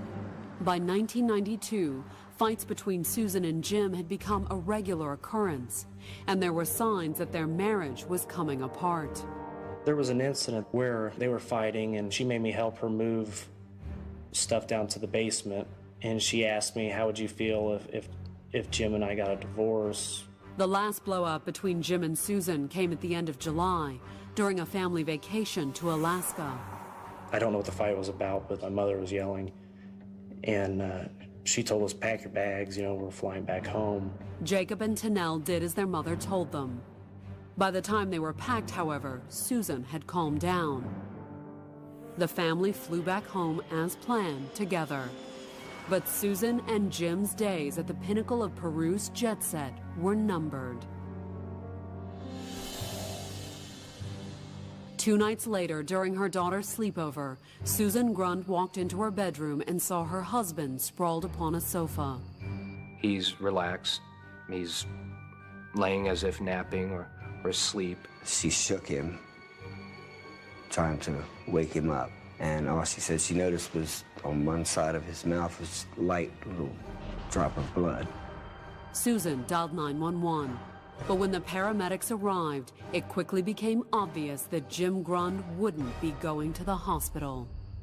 They told me they had to take him. And I didn't want him to. They told me it was too late. Coming up, was the killer someone Jim put away? I had a conversation with the sheriff about a young man that came to mind. Or was it someone he took in? It went as far as them looking in my locker for a gun. A little before midnight on August 3rd, 1992, paramedics arrived at the Peru, Indiana home of Jim and Susan Grund. Moments earlier, Susan had called 911 and reported finding her husband, a prominent local attorney, unconscious on the sofa. From a distance, he looks fine and appeared to be napping or at rest. But Jim Grund wasn't napping. He was dead, killed by a gunshot to his left eye. The bullet has traveled through his eye, through his brain, out the back of his head and into the sofa. And there's no reviving him. And when the first police arrived on the scene moments later, word of Jim's death quickly spread throughout the small town. Bruce Embry, Jim's friend and a county judge, was among the first to hear. I got a call from Will Siders, who's the prosecuting attorney, saying that he was at Jim Grund's house and there was a need for the execution of warrants. That's what's going on. Informed of Jim's death, Embry headed to what was already becoming a crowded crime scene. There were a lot of people that had no relevance to a crime scene investigation. Family, business associates, civic leaders that were there that just did not need to be there. Jim was so closely connected to the county's legal authorities, in fact, that the Indiana State Police quickly stepped in and took the lead in the investigation. Detective Bob Brinson from the Indiana State Police exhibited his authority over Miami County and over Peru Police to take control of the crime scene. Out of an abundance of caution, the prosecutor wanted warrants before they searched anything in the house. So in the garage, we took testimony under oath, tape recorded it, and I issued warrants for the search of parts of the house. Investigators also tried to take a statement from Susan, but she appeared to be so shaken by the discovery of her husband's dead body that she had little to offer. And there I was, all by myself with 2 small children, and my husband is dead. Everything becomes just horribly, just frantic at that point. She just kept saying that she didn't know how this could happen or didn't know who could have done this. Police didn't know either, but a quick search of the bedroom suggested an intruder. There were drawers that were pulled open, in their bedroom, and clothes were kind of all messed up. If an intruder had shot Jim Grund, however, police were unable to determine how he or she had gotten into the bedroom. Police first looked for any point of forced entry, garage, house, front door, back door, and found none. So it was puzzling to them how someone could have come in and done this. Had a door been left unlocked? If so, police were still left wondering who could have harbored a grudge against Jim Grund. Authorities looked into people that Jim had put away as a prosecutor. They didn't find anyone that fit the profile or could have been there. Running out of candidates for an intruder, police began to ponder another possibility. Was there no forced entry because the killer didn't need to break in? On the morning of August 4th, investigators started taking a closer look at the Grund family, starting with Jim's widow. I went to the police station to answer questions, to tell them exactly what everyone had done all day long and anything that I could offer to help. Then she mentioned something else, something that caught the investigators' attention. Susan suggested that police take a closer look at her stepson. David and his father argued all the time. They never had a meeting where something didn't happen. Did David have a motive to kill his father? Did he have the means? A quick check of state records revealed that the 21-year-old had recently acquired a 9mm handgun. Odder still, he'd reported it stolen just 1 month before his father's death. On the 4th of July, 1992, David Grund reports that his apartment's been broken into and that his gun has been stolen. Brought in for questioning, David had a ready explanation. He told police his father had known all about the gun and the subsequent theft. He had told his dad, Jimmy, that he had gotten a handgun and the permit would probably come to their house. And he told his dad, you know, will you let me know when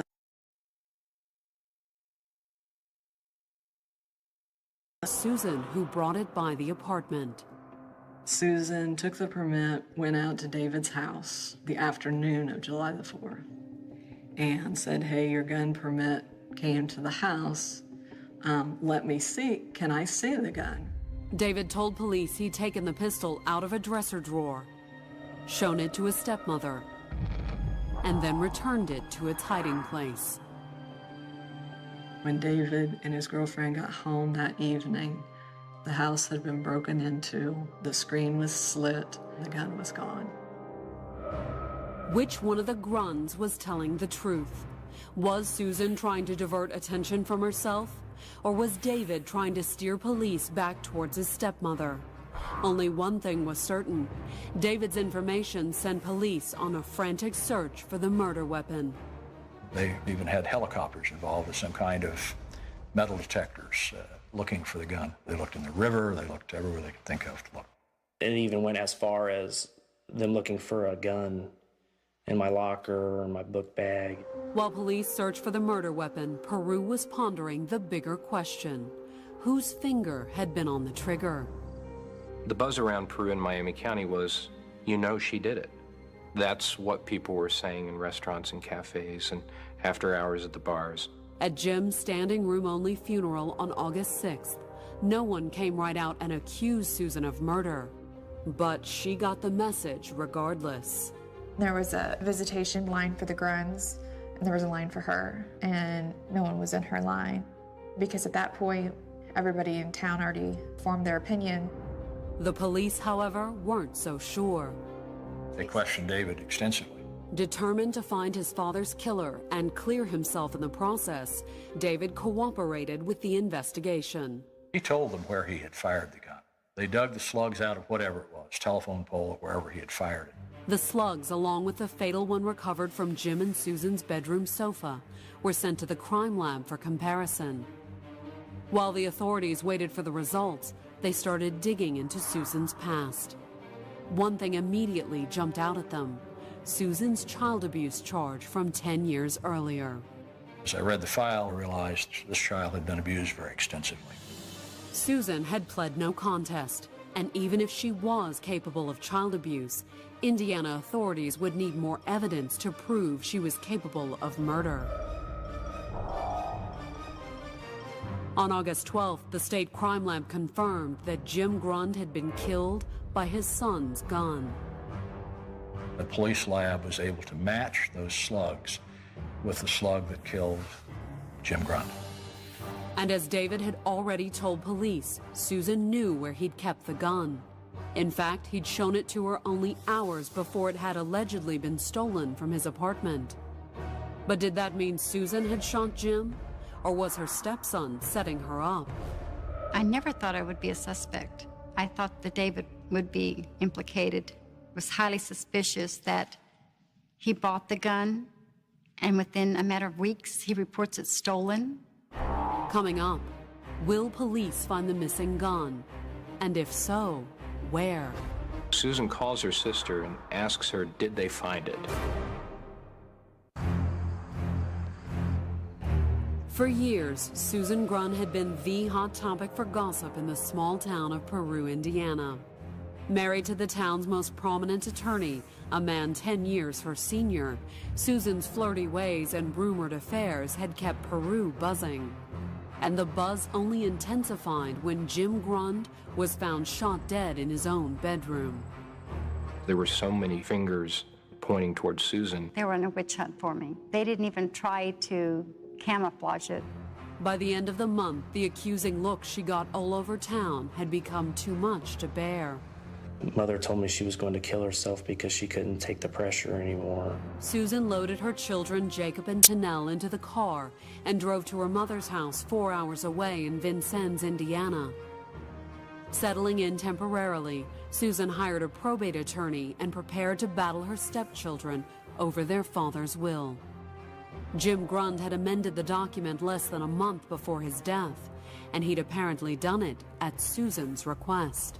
Jacob had not been in the prior will that he had written, only Tanel was in there. And Jim, according to his sister Jane Allen, made the changes begrudgingly. The marriage was in trouble, torn apart by frequent arguments over finances and infidelity. But Jim didn't want Susan's constant nagging about the matter to sour their Alaska trip. When he rewrote the will at the law office, the secretary said, "Are you sure you know what this will is reading?" And he said, "Yeah, I know. She wants me to change it before this trip to Alaska, and when we return, I will change it back." Jim Grund never had the chance to undo the changes to his will. He was dead within days of returning from Alaska. Was the timing mere coincidence? His family didn't think so. She could take off with the money, live happily ever after, and go find husband number 5. Was that Susan's plan? Peru police soon had reason to think so. On November 2nd, 1992, Susan's sister Darlene contacted the authorities with a crucial piece of evidence. It was a conversation she'd had with her sister shortly after Susan had moved to Vincennes. Darlene was living in their house in Peru. Susan had asked her to go to the house and protect it while she was gone. But when Indiana State Police showed up one day with a warrant, there was little Darlene could do to stop them. She did, however, get word of the search to Susan. Susan calls her sister and asks her, did they find it? She says, what do you mean? And she says, the gun. That wasn't the end of Darlene's story either. To Susan's relief, Darlene had told her the police left empty-handed. And that's when, according to Darlene, Susan's behavior became even more suspicious. Within hours, Susan had rushed back to the house in Peru. And she'd come, according to her sister, for the gun that police had failed to find. There'd been a feverish search for the weapon itself. All over the house, and they missed it. But little did they know, the gun had been hidden in the house the whole time. The weapon was actually hidden by Susan Grund in a teddy bear at her and her husband's house in Peru. Susan retrieved the teddy bear, and then the sisters had driven back to Vincennes together. Darlene said she never actually saw the gun, but during the drive, according to Darlene, Susan had explained what was going on. Susan's in the car with Darlene and confesses to her that she shot Jim. Of course, being Susan's sister, the poor thing, she didn't know what to do with the information. Darlene said that after 2 agonizing months, she decided to come forward and betray her sister's trust. Now the challenge for investigators was, if Susan had confided in Darlene once, would she do it again? And could they get it on tape? The police wired Darlene, and they went down to Vincennes. With police listening in, Darlene dropped by her mother's and confronted her sister about the shooting. But this time, Susan not only denied killing Jim, she denied ever confessing in the first place. I said, I don't know why you're saying this. So why are you saying this? Because I didn't say that to her. One of the sisters was lying, and the Indiana State Police were pretty sure they knew which one. On November 2nd, they presented an Indiana judge with Darlene's statement about Susan's alleged confession, David's missing gun, and the changing of Jim's will. At 4:30 a.m. the next morning, fresh off the judge's desk, the police were back in Vincennes with the warrant for Susan Grunn's arrest. Mom and I shared the same room, and I was sleeping, and I just remember policemen barging into the room, and they took her. 4 hours later, she was back in Peru, being booked on first-degree murder charges. It was 3 months almost to the day. We were very sure that she had done it, and that was the break that they needed. But would it be enough? The attempt to back it up with a taped confession had failed, but there was still one piece of evidence that could confirm Darlene's account. While Susan was settling into the Miami County Jail, investigators in Vincennes searched her mother's house for David's missing 9mm. They tore the house apart looking for a gun. They didn't find the gun, or the teddy bear Susan had supposedly hidden it in. And the lack of a murder weapon wasn't the only hurdle standing in the state's way as Susan's trial approached. Susan's lawyer, Charlie Scruggs, filed for a change of venue, arguing Susan couldn't get a fair trial in Peru, where the Grunns had been prominent attorneys for generations. The motion succeeded, but only partially. The trial would take place in Peru, but before an outside judge and jury. And the jurors were drawn from Warsaw, which is 20, 30 miles away from Peru. So there was some detachment there. Would it be the break Susan needed? After all, other than her sister's statement and a wiretap conversation that proved fruitless, the case against her was largely circumstantial. Based on motive and the statements of her sister, law enforcement have enough to make a case against Susan and bring her to trial, but they don't yet have the murder weapon. Then, in August of 1993, with her trial scheduled to begin in little more than a month, a second member of Susan's family contacted the state police. This time, it was Susan's own mother. Susan's mother, Nellie Sanders, finds this old wash tub that has been around for some time. The tub, as Nellie Sanders told police, had gone missing almost a year earlier when Susan moved in after Jim's death. Nellie had asked Susan what happened to that big heirloom, and Susan told her, oh, it was old and ugly, and I just threw it away. Therefore, as Susan's mother explained to police, she'd been surprised to find the tub in her attic nearly a year later. There at the top of the steps was this big old family heirloom pot. Odder still was what she had found in it. The tub was filled to the brim with concrete. Thinking something was peculiar, Nellie picked up the phone and called the police. And as soon as the conversation was finished, detectives drove out to Vincennes to investigate the find. When they break open the cement, they find a handgun. Not just any gun either. When they clean the handgun and can read the serial numbers on it, they find that it is the gun that was stolen from David Grunn's apartment. Coming up, Susan's testimony raises new questions. Had she hidden the gun to protect herself or the true killer? Jim had gone on a trip, and while he was gone, we went out dancing and drinking, and it began that night. On the morning of September 27, 1993, Susan Grund walked into a Peru, Indiana courtroom to stand trial for her husband's murder. As usual, she turned quite a few heads, but this time the crowd in the courtroom did a double take. She essentially dressed like a very conservative librarian or widow in black, very dressed down for her persona, and it was quite unexpected. Prosecutor Will Sider's opening statement, on the other hand, focused on Susan's usual personal appearance, the over-the-top trophy wife Peru was used to. He described the defendant as a woman unwilling to give up the flashy clothes and fancy lifestyle she enjoyed as a lawyer's wife.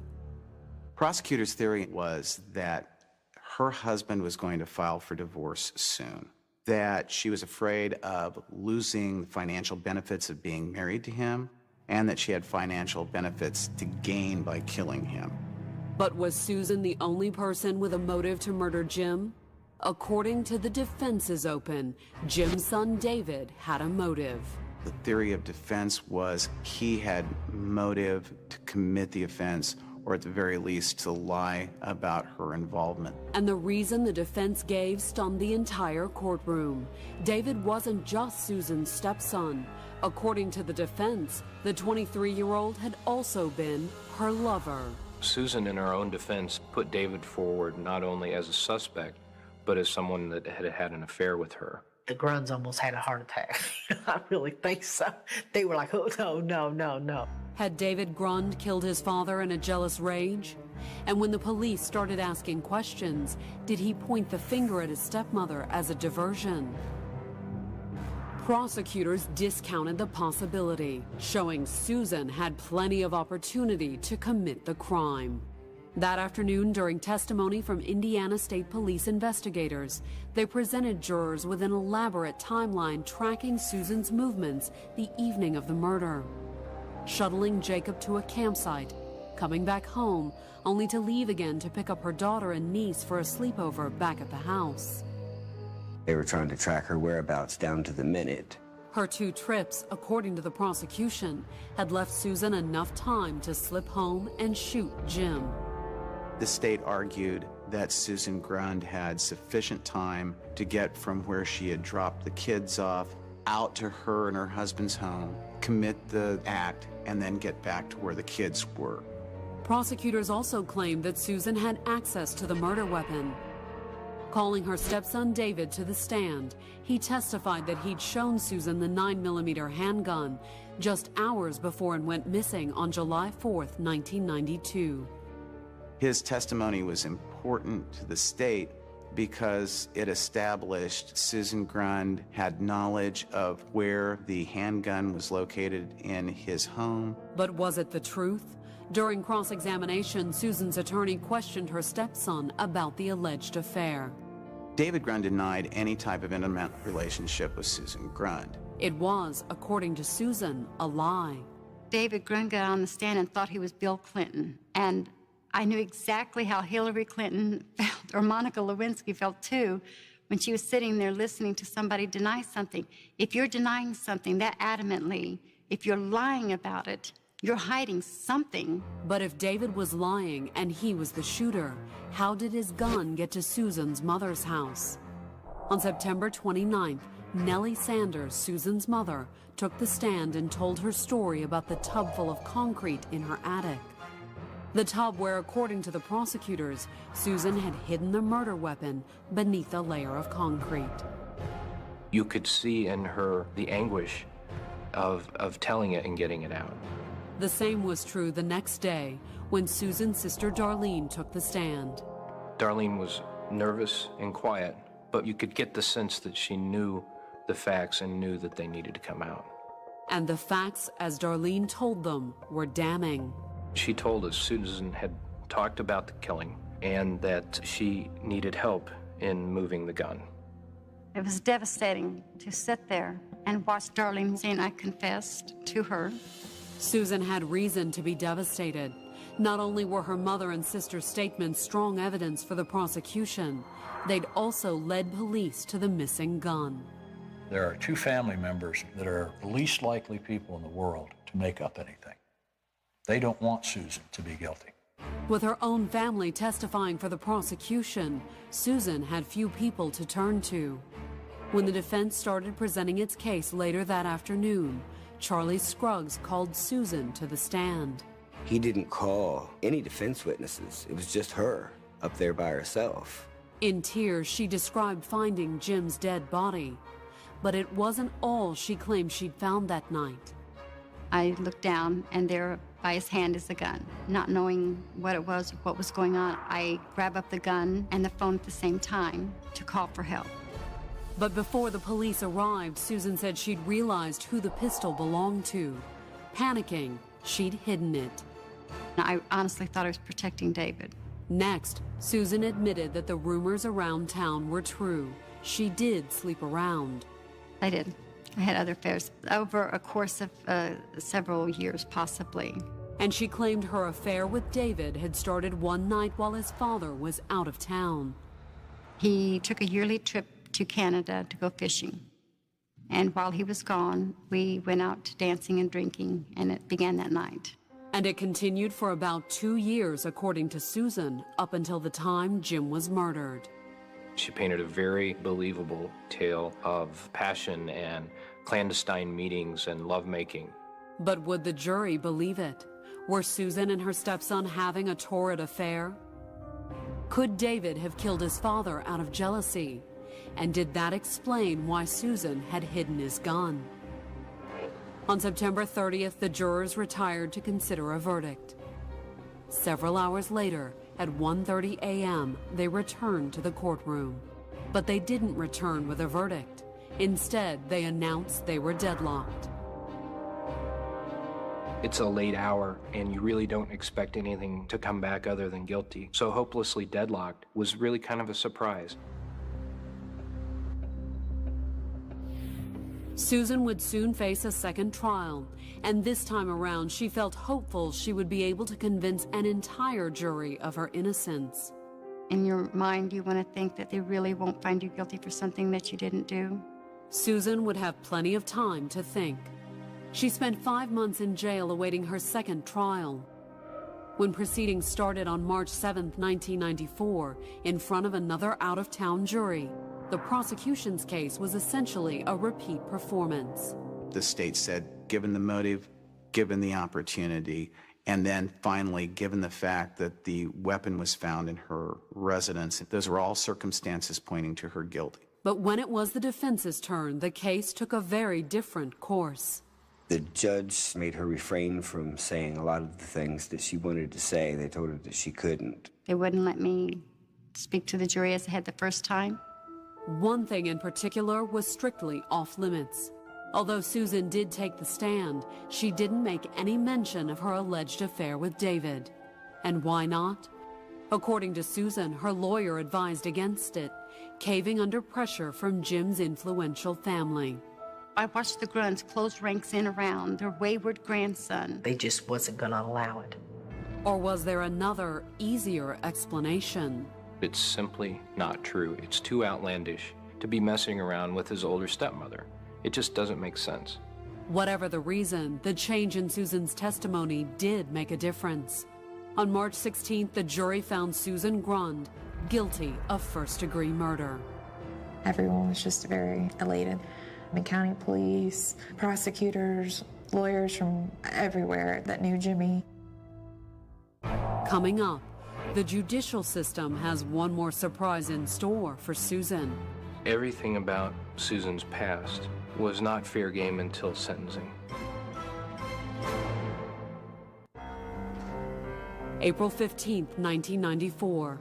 A month after she'd been convicted of murdering her husband, Jim, Susan Grund was once again seated in a Peru, Indiana courtroom. It was the same courtroom Jim Grund had practiced law in as a prosecutor and defense attorney. Jim Grund worked hard for his community and was a key player in the community. And it was Jim's prominent position in Peru that, according to friend Bruce Embry, attracted Susan in the first place. She wanted to be things that she was not, and she relished the role of being the wife of a lawyer. It was a role Susan had lucked into 10 years earlier when she'd arrived in Peru broke, pregnant, and alone. But as Peru learned that afternoon at her sentencing hearing, those weren't the only reasons Susan had returned home. Everything about Susan's past, for the most part, was not fair game until sentencing. Jim Grund had known all about Susan's legal trouble back in Oklahoma, but it was only after she'd been convicted of his murder that the jury learned of Susan's record. We as observers and the jury learned she had pled no contest to the severe beating of a stepchild. The son of her third husband never recovered from the injuries he'd received at Susan's hands. The ambulance and stuff had to come, and it just seemed like he wasn't right after that. Susan had fared better, receiving only probation for the offense. But there'd be no escape this time. That afternoon, after receiving the jury's recommendation, the judge sentenced Susan to 60 years in prison. The presumptive sentence at the time was 40 years. 20 could be added for aggravating circumstances, and the judge gave her the maximum sentence based on the prior felony conviction and the brutality of it. Although according to son Jacob, despite pleading no contest, Susan has never admitted guilt in regards to the old child abuse charge. Barely more than a toddler when he witnessed his stepbrother's beating, Jacob recalls once asking his mother about it. Years down the road, I told her that I remembered this stuff. At the time, according to her son, Susan denied the beating ever occurred. She told me that he was a very clumsy boy. I know all boys are clumsy, but these were bad. Today, after serving over a decade in prison for murder, she still denies shooting her husband. I did not kill my husband. I'm not saying that I didn't do wrong when I hid the gun. That was wrong. But while I'm sitting in prison, somebody's out there free.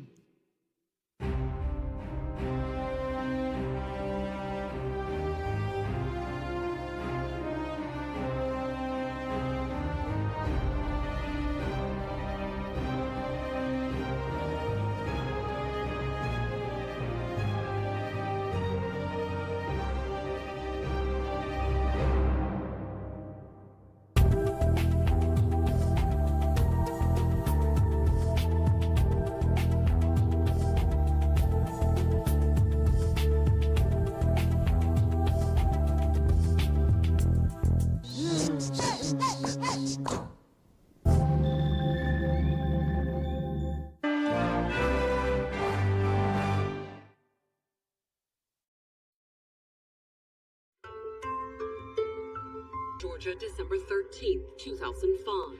It was 9:06 that Tuesday night when Fulton County 911 operators received a report of multiple gunshots in suburban College Park.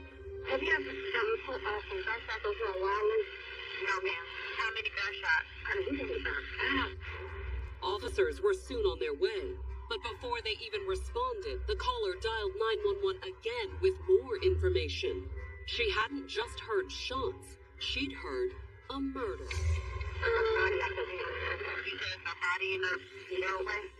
Within minutes, the police arrived at the scene. They found the victim laying in the driveway, shot multiple times. He was dead. Just who had killed the man, the neighbors couldn't say. When they heard the shots, they managed to look out the window and they saw two vehicles leave. One car was silver, the other maroon or burgundy. They said it looked like an old Chevy Caprice. The normal assumption at that point was maybe a robbery, maybe a drug deal gone bad. However, the killers didn't take everything. He still had his wallet on him. And thanks to his wallet, the police identified the victim just as quickly. ID revealed that he was Eric Clark from Birmingham, Alabama. He'd been gunned down nearly 3 hours from home, and soon the police would be on the phone with his wife, Constance, breaking the tragic news.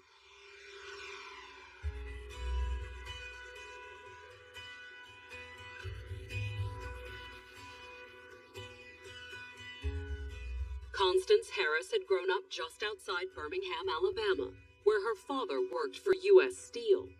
That is one of the most prestigious jobs that it is here in the city of Birmingham, because the U.S. Steel produces steel for companies all over the world.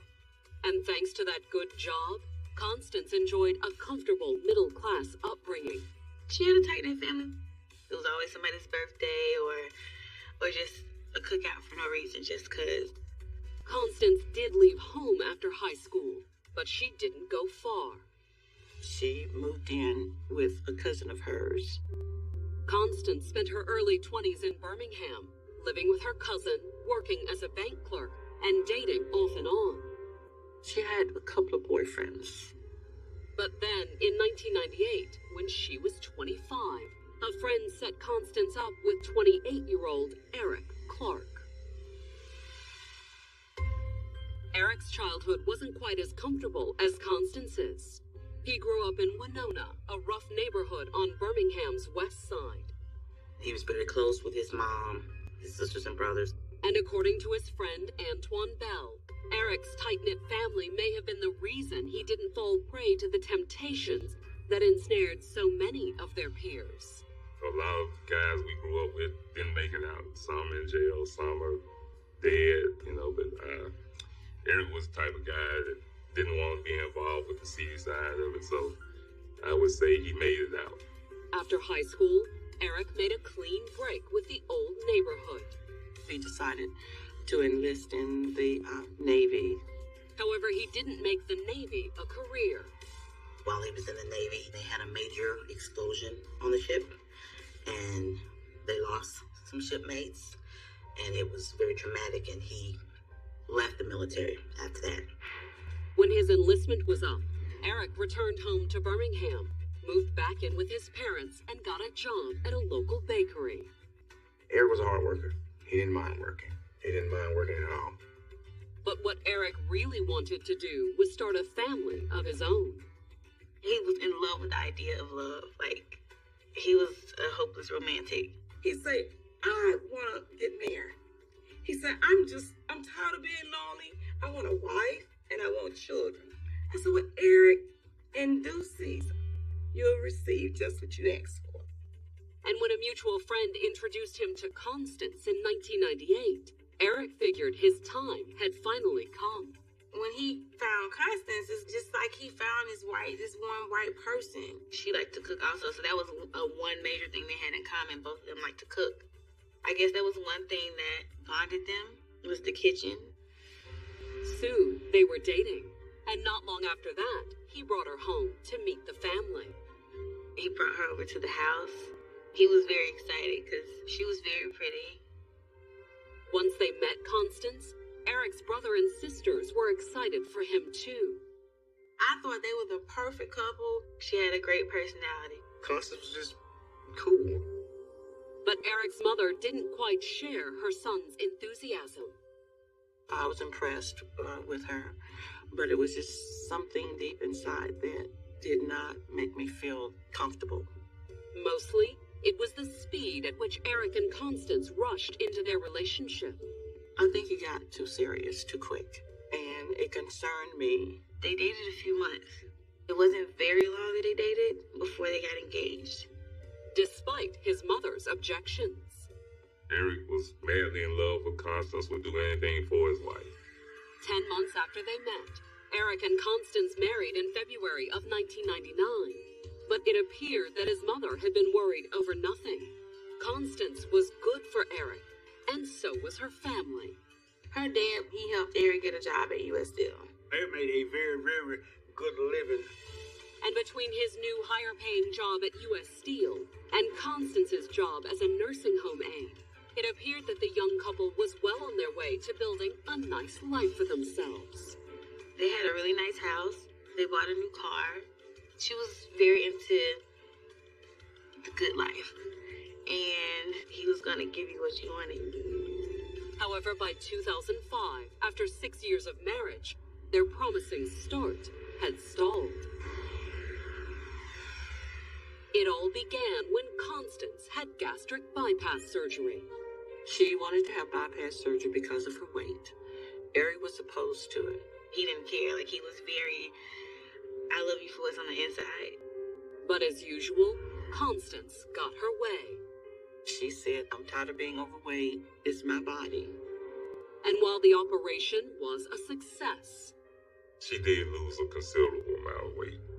There were also considerable complications. She almost died. And Eric was there 24/7.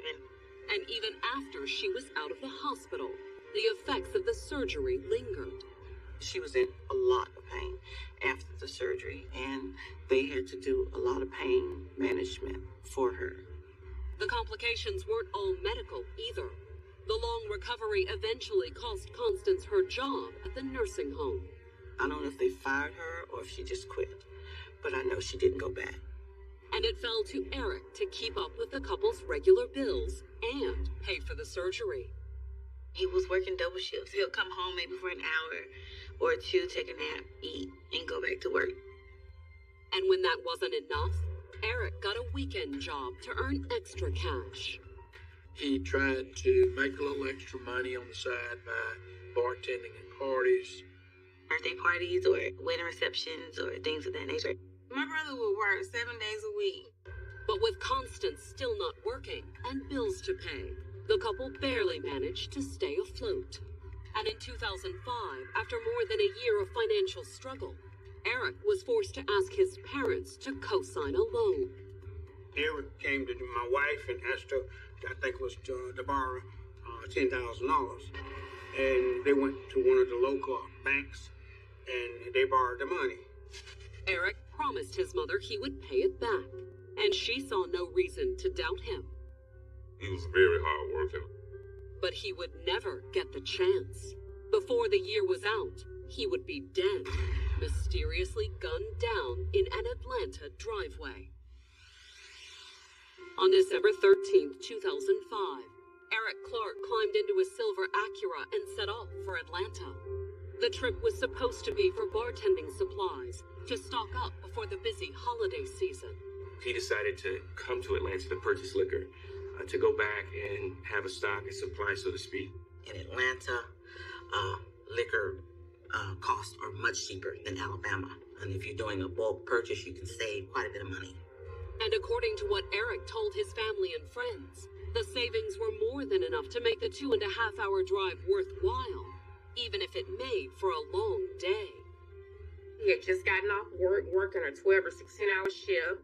Luckily, he wouldn't have to turn around and head home after picking up the liquor. He was supposed to stay with a family friend who lived in Cobb County. And when he phoned ahead at a little before 9 that night, it sounded as if everything was going according to plan. Eric told his friend that he would be there soon, after he made one last stop. Coming up, the police identify a suspect. He was driving an old-school Chevy Caprice. And Eric's family reveals a shocking secret. Those pills were going for $20 a pop.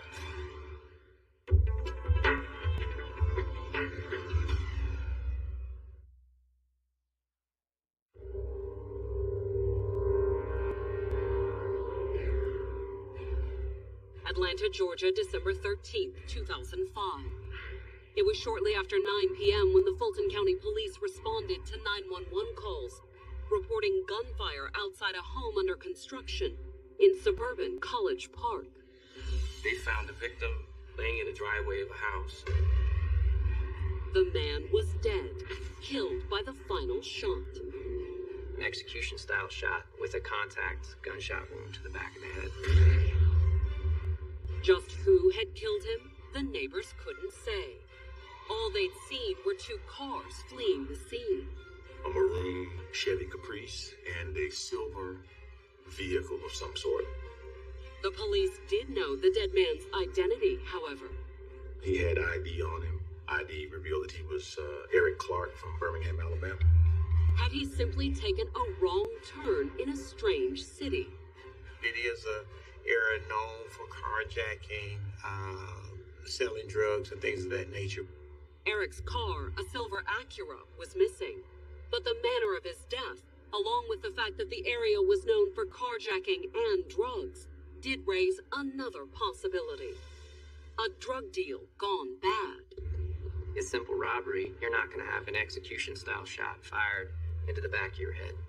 That night, the authorities contacted Eric with the tragic news that her husband was dead. The distraught widow told the investigators her husband had gone to Atlanta to buy alcohol, not drugs. It's true that liquor sales are cheaper in Atlanta than in Alabama. Constance told the investigators that once he got to Atlanta, Eric was supposed to have met up with her cousin, Jean-Pierre Devon. He is from Atlanta. His family, his father and mother live here, grew up here. Not only did he know Atlanta, Constance said his contacts around the city's nightclub scene meant he knew the best places to buy liquor. He worked private security for events, mainly the nightlife of Atlanta. It was all entirely innocent, according to Constance. But the police weren't so sure. The fact that Eric's murder looked like a drug hit cast Jean-Pierre's club connection in something of a sinister light. He became a person of interest. Was it possible that Eric had been hoping Jean-Pierre could help him buy more than just alcohol? Or upon learning that Eric was coming to town carrying a considerable amount of cash, had Jean-Pierre simply decided to rob him? When the investigators brought Constance's cousin in for questioning, he told them he had no idea how Eric ended up dead. I was nowhere near him. I never saw Eric. I never saw him. All he knew was that Eric had called him about finding a discount liquor store. You did speak with Eric a couple times. At least twice, right? Yeah. You did not see him at all. Yeah. Jean-Pierre appeared to be a dead end, or at least he would have been, if the investigator who walked him out at the end of the interview hadn't noticed something strangely familiar about Jean-Pierre's vehicle. He was driving a maroon-colored, old-school Chevy Caprice. It was an exact match for the car neighbors had reported fleeing the scene of the murder. However, the car was all that the witnesses had seen. The neighbors could not identify the male that drove away. That day, the investigators let Jean-Pierre drive away too. The fact that he drove an old Caprice wasn't enough to prove he was involved. It was kind of a coincidence at that point. The investigators still felt that Jean-Pierre warranted a closer look, however. But even as they dug deeper into Constance's cousin, Eric's family had settled on another suspect, Constance. It was Eric's sister Kimberly who said it first, not long after Constance called the family and told them that Eric was dead. They said he was robbed. I immediately said he wasn't robbed. He wasn't robbed. I was like, nobody robbed him. I said Constance killed him. And the reason, according to Kimberly, was something the investigators didn't know. What Constance had told them was true. Eric wasn't a drug dealer, but she was a drug addict. It had all started after Constance's gastric bypass surgery. After the surgery, she got addicted to pain pills. Eric had tried to help Constance kick her habit. Eric had her in rehab. But as always, he had also had a hard time telling her no. She wanted her pills, she wanted her high. So that's exactly what he did. He gave her what she wanted, even if he didn't agree with it. Eric was actually purchasing prescription drugs at one time for her. And since he was buying them on the street, the money he spent quickly added up. Those pills were going for $20 a pop. Was that how he'd ended up dead in an Atlanta suburb known for drug trafficking, trying to score some cheap pills? Eric's sister didn't think so. According to Kimberly, even Eric had begun to resent his wife's drug habit. They were arguing because he was like, we have bills to pay. Like, what are you doing? And Eric's other sister claims that he had even started talking about divorce. He was like, I'm tired. I'm just tired. I'm like, Eric, what's wrong? He never would tell me. His sisters weren't sure whether Eric had told Constance he wanted a divorce. But in the days after his death, she definitely heard all about the gossip and speculation about her involvement in his murder. And before his funeral, she stormed into a family gathering at his grandmother's house and made her feelings known. Constance bust in the door. Like, literally, she almost broke the door. She was screaming and hollering. She said, no, I love my husband. I love my husband. It's like, I can't believe y'all saying that I had my husband murdered. It was a tense moment until Eric's grandmother intervened to defuse the situation. Eric's grandmother said, well, we're going to leave it at that. After the funeral, we'll talk about it. However, the family didn't just talk to Constance. In the days following Eric's funeral, they also shared their suspicions about Constance with the Atlanta authorities. But the response they got wasn't all that encouraging. Needed something stronger, something to corroborate, just somebody additional to say, well, yes, this was a murder for hire. And when the Atlanta investigators questioned Constance, she denied any involvement. Constance was emphatic about that I didn't do this, I wouldn't do this. However, as the investigators couldn't help but notice, Constance didn't appear too anxious to find out who did. Not once did she ever ask, you got any leads? Have you found the person? And what Constance didn't know was that even as they questioned her, they were also closing in on the person they believed had pulled the trigger. It all started when the investigators pulled Jean-Pierre's cell phone records, looking to confirm that he hadn't met up with Eric the night of the murder. The phone calls were pinging off of cell phone towers going up out of Clayton County into South Fulton County. And the trail of towers not only led into Fulton County. In the minutes before Eric's murder, they also led suspiciously close to where Eric had been shot. We had Jean-Pierre Devon utilizing his cell phone at 9:08 p.m. at a cell tower within 1.8 miles of the scene of the murder. Coming up, will the investigators dig up enough hard evidence to charge Constance's cousin? All he had was just a strong hunch. Or will a new witness prove her in-laws right? His wife wanted him killed.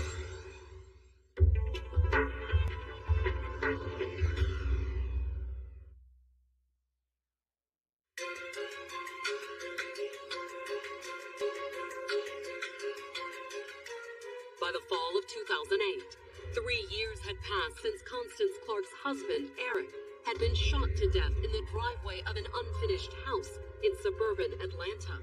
Eric drove to Atlanta with the intent of meeting Constance's cousin to show him where to buy alcohol from. However, the investigators suspected that Constance's cousin, Jean-Pierre Devon, was also Eric's killer. The car that was described by one of the people that called the police leaving the scene was very similar to his car. Jean-Pierre's cell phone records also placed him near the scene of the murder at roughly the same time Eric had been shot. One phone call shortly after 9 p.m. was pinging off of a cell phone tower 1.8 miles from where Eric was found. But while the authorities had questioned Jean-Pierre extensively after the shooting, they couldn't prove that he was involved, at least not with the evidence they had. No witness could identify him there at the scene. There were no fingerprints or any type of physical evidence. Which meant that Eric could have simply been the victim of a carjacking. 2 weeks later, his vehicle was located almost, I would say, about 10 miles away from the crime scene. It was in a secluded area, it was a park in southwest Atlanta. Unfortunately, when the car was found, there was no evidence leading to a possible carjacker or Constance's cousin. They processed the vehicle, no evidence was found, no fingerprints. And as year after year went by with the authorities no closer to making an arrest, Eric's family grew more and more frustrated. It was hard because we went through a lot of investigators. We went through a lot of district attorneys. But at the end of 2008, after 3 long years, the family finally had another shot at closure. That November, Fulton County's Cold Case Squad decided to take another crack at the case. We said, okay, what can we do that wasn't done back in 2005? And when they took a fresh look at Jean-Pierre's phone records, they noticed 4 calls that just happened to bracket the time of Eric's murder. The 2 phone calls prior to the homicide and the 2 phone calls after the homicide was at a residence off of Whiskey Lake Lane. Looking up who had lived at that address in 2005 produced another promising lead. It was a man named Christopher Tumlin, and he had a record. He's been in and out of jail. And that wasn't the only reason the investigators suspected he had been involved. As it turned out, finding Eric's car hadn't been the dead end the investigators originally believed. Eric's half from Christopher Tumlin's address. An interview with Tumlin was easy to arrange because he was already in custody. He was incarcerated at the time for an unrelated crime. At least first time. So, the end of the day, he messed up spot. And they messed up spot. But there was a way out. Do you want to be the witness in this thing, or do you want to be the person that goes down for it? What's going down for it? He admitted to ditching the car. And he didn't stop there. He also told the investigators why Jean-Pierre had called him on the afternoon of December 13th, 2005, not long before Eric Clark's murder. He asked me, did I have a gun? Tumlin said he did, but the really interesting part was why Jean-Pierre had supposedly wanted a gun. He called me and told me about him knowing a dude that his wife wanted him to kill. 3 long years after Eric's family had first come to the investigators with their suspicions about Constance, Tumlin had just implicated her in her husband's murder. Christopher Tumlin pretty much pointed out the fact that, hey, look, this was a setup. Eric was the target. Jean-Pierre says, he's got a relative in Alabama that wants her husband killed. He personally told you, the guy with Twist personally told you that the guy's wife wanted him killed? He personally told me that. Tumlin said he had hesitated, not wanting to get involved in a murder. But he claimed that Jean-Pierre had told him not to worry. He says, we're not going to do that. We're just going to rob him. And that was apparently no problem for Tumlin. He told the investigators that he had not only sold Jean-Pierre a handgun, he'd decided to tag along, too. Why'd you get in the car with me? Why I get in the car with him? Yeah, because he said he was going to give me some money. For what? For robbing the dude. According to Tumlin, they had driven to a gas station off the interstate, where they met up with a man driving a silver Acura, Eric Clark. Pierre told Eric, said, come on, follow him, man. Tumlin said Jean-Pierre led Eric to a nearby subdivision, spotted a house that was under construction, and got out of the car. Eric, not really knowing what's going on, sees Jean-Pierre Devon get out, so he gets out of the car. He said, hey man, what's up? Tumlin said that he stayed in the car, watching as Jean-Pierre walked toward Eric. He pulls up. He dude right there just get out of the car. He starts shooting me. Tumlin said he couldn't believe what had just happened, that Jean-Pierre had lied to him. Tumlin jumped out of the front seat. He told Pierre, said, man, I'm not going to be no witness to no murder. But Eric wasn't dead just yet, according to Tumlin. He told the investigators that as he argued with Jean-Pierre, Eric started groaning and struggled to get to his feet. When he rose up, then Pierre shot him 2 more times, 1 time in the back of the head. And according to Tumlin, that's when he jumped in Eric's car and fled the scene. I want nothing to do with that. So I left. Much of Christopher Tumlin's account matched what the investigators had found at the scene, even if they didn't quite buy his claim that he was an innocent bystander. I think it was part of the plan where Christopher Tumlin was going to be able to get the car. But when they pressed Tumlin, trying to get him to confess to being in on the plot, he claimed there was someone who could vouch for him. According to Tumlin, there had been another man riding in Jean-Pierre's Caprice that night, a man Tumlin claimed to only know as Corey. Corey who? I don't know his last name. They thought that Corey was maybe simply a name that he made up. Not that it really mattered at the time. Based on what Tumlin had just told them about the murder, it was Constance that the investigators wanted to talk to. And when they tracked her down, the investigators made a surprising discovery. Just like Christopher Tumlin, Constance was in prison. She was incarcerated in Wetumpka, Alabama, in a state correctional facility. That kind of made you raise your eyebrow as well. Constance had been convicted in 2007 of an unrelated fraud charge. She applied for a loan using fraudulent information. In June of 2005, just a few months before Eric's murder, Constance had applied for a bank loan while posing as her cousin, the woman she had lived with before meeting Eric. She had stole the checkbook and old driver's license. Constance walked away with nearly $11,000. But when the bank contacted her cousin trying to collect on the loan, she had pressed charges against Constance. She said, I know my cousin. She did this. In October of 2007, Constance was convicted on several charges related to the fraudulent loan and sentenced to a total of 40 years in prison. She got 20 years for identity theft, 10 years for theft of property, 10 years for forgery. But when it came to investigating Eric's murder, the most interesting thing about the fraud case was what Constance bought with the money from her loan. June 24th, she received a check for that loan. And on June 27th, she takes out a $500,000 life insurance policy for her husband. Eric was dead less than 6 months later, leading the investigators to believe that they had just uncovered Constance's motive. It was all about the insurance money. And perhaps more importantly, for a woman addicted to prescription painkillers, what that money could buy. She would do whatever it took to get drugs. On May 29, 2009, the Fulton County grand jury indicted Constance for the murder of her husband. She was already in jail, so they just got and just slapped some more charges on her. Coming up, the judge rules the juiciest evidence off limits. The judge says he would have no slam dunking in his courtroom.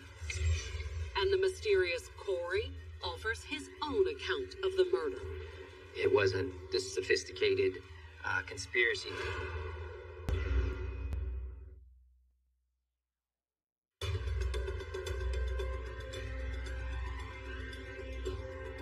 When 38-year-old Constance Clark went on trial for murder in August of 2011, it had been almost 6 years since her husband Eric had been gunned down in suburban Atlanta.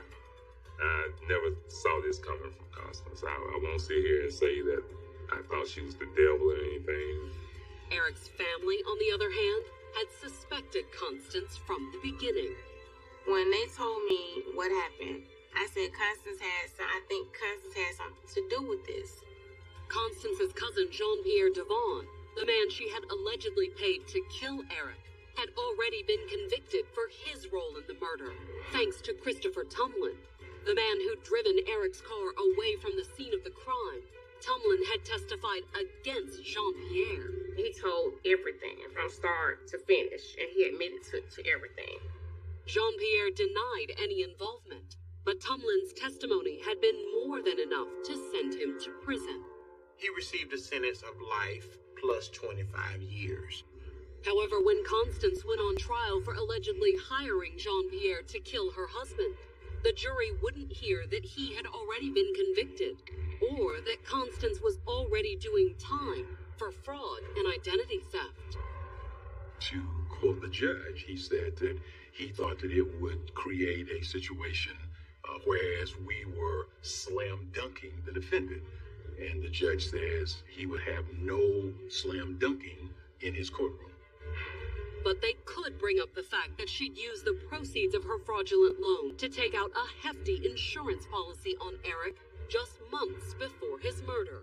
In fact, the prosecutors made her alleged motive the key point of their opening statement to the jury. She had recently taken out a life insurance policy on his life for $500,000. Basically, she hired somebody to kill my brother for insurance. And according to the prosecutors, Constance had admitted it. To explain how, the prosecutors called Eric's old childhood friend Antoine Bell to the stand to recount a conversation he'd had when he ran into Constance at a local barber shop 3 months before the murder and 3 months after she had taken out the insurance policy on Eric. I asked Constance how Eric was doing. She says, F. Eric, I need to collect some insurance money on his ass. Whether she was serious or she was joking, the thought was there. According to the prosecution, Constance's phone records suggested that soon after she took out the policy, she had enlisted her cousin Jean-Pierre Devon into the murder plot. There were no phone calls between Constance Clark and Jean-Pierre Devon weeks before. But all of a sudden, there's a volley of calls going between these two, like they're getting their plan together. The calls continued on the day of the murder, including 2 very brief calls in the hours after the shooting. Presumably, he had reported to her that he had just killed Eric. To add context to those calls on the night of the murder, the prosecutors once again called Christopher Tumlin to the stand. Christopher Tumlin admitted to accompanying Jean-Pierre Devon to the crime scene, witnessing Jean-Pierre Devon get out of the vehicle, walk up to the victim, and just start shooting him. But he wasn't the only eyewitness called by the prosecution. We could present 2 witnesses who were actually present at the scene of the crime. In his confession, Tumlin had indicated another man had been with him and Jean-Pierre on the night of the murder. He only knew him as Corey. But Tumlin's story had been so vague that the police figured he had been lying until days before the trial was scheduled to begin, when an investigator with the DA's office had proved them wrong. Miraculously, he was able, within just several days, to locate this guy. The man's name was Corey Branch, and the prosecutors put him on the stand to testify about what he had seen the night that Eric Clark was killed. He corroborated what Christopher Tumlin said. Most importantly for the prosecution, he backed up Christopher Tumlin's claim that Constance was the one behind Eric's murder. He said that Pierre told him and Christopher Tumlin that Constance wanted him dead for the insurance money. Pierre told him that she was going to pay him $5,000. When it was the defense's turn, they opened by stating that damning as Christopher Tumlin and Corey Branch's testimony sounded, their claim that Constance was involved was based entirely on what Jean-Pierre had told them. Neither one of them actually knew Constance Clark. They'd never met her. There was no connection between those 2 men and Constance Clark other than Jean-Pierre Devon. The defense also attacked the prosecution's alleged motive, arguing that there was nothing sinister about the insurance policy. Constance also had a life insurance policy on her. They both got them at the same time. Eric's was $500,000. Constance's was $300,000. And the phone calls between her and Jean-Pierre, the defense claimed that they were related to Eric's road trip to Atlanta, not part of some elaborate murder conspiracy. The phone calls were just conversations to make sure that her husband was accommodated when he was there. According to the defense, the only way Constance contributed to her husband's death was by trusting the wrong man.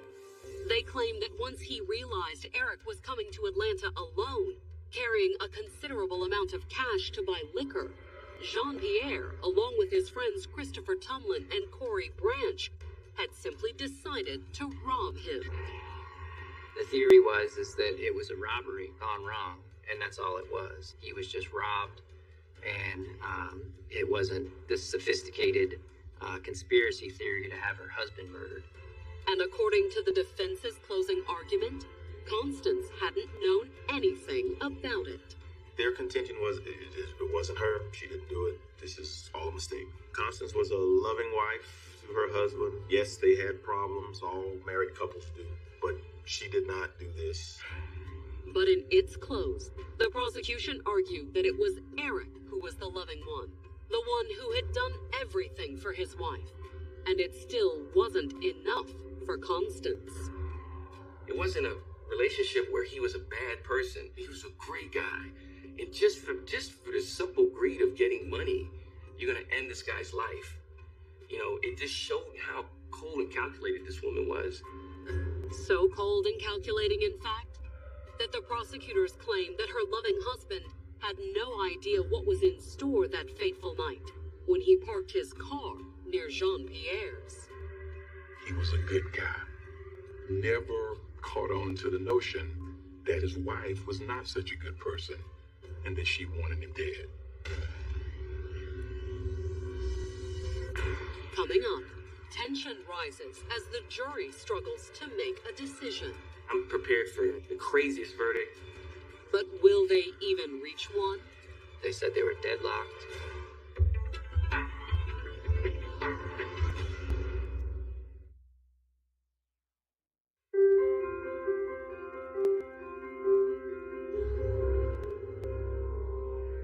Fulton County Courthouse, the jurors in Constance Clark's murder trial finally announced that they had reached a verdict. The 38-year-old was charged with masterminding the murder of her husband, Eric Clark, who'd been gunned down in the Atlanta suburbs almost 6 years earlier. She paid her cousin to get rid of her husband, to kill him, so that she could receive his insurance proceeds. That's what the prosecutors believed. But would the jury agree? After all, the fact that her cousin Jean-Pierre Devon had already been convicted for his role in the crime had been excluded from Constance's trial, along with the fact that she was already doing time for fraud and identity theft.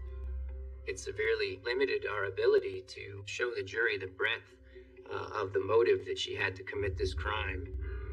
And the 8 hours of deliberation hadn't been encouraging for the prosecutors either. At one point, they said they were deadlocked. So when the jury finally did return, no one quite knew what to expect. I'm prepared for the craziest verdict. But when the verdict was read, it turned out to be pretty simple. Constance was guilty. They came back with guilty for murder, conspiracy to commit murder, and several other charges dealing with the murder. Immediately after the verdict, the judge sentenced Constance to life in prison, plus 5 years. Before he made his decision, is there anything you want to say to the victim's family? And she said, no. There was no apology or plea for forgiveness, but the Clark family's 6-year quest for justice was finally over. She has a lot of time to sit in jail, to think about the person that she killed. A good person, a sweet person. Although for some of Eric's family, the fact that Constance will be sitting in jail isn't enough. She should have got the chair. I would have pulled the switch. Though Constance's drug addiction may deserve some of the blame for Eric's death. She wanted more than Eric's love. She wanted to satisfy a habit, and he could not do that for her. And I believe that's what cost his life. I don't hate her. I actually feel sorry for her. Because I know that evil is not all she is.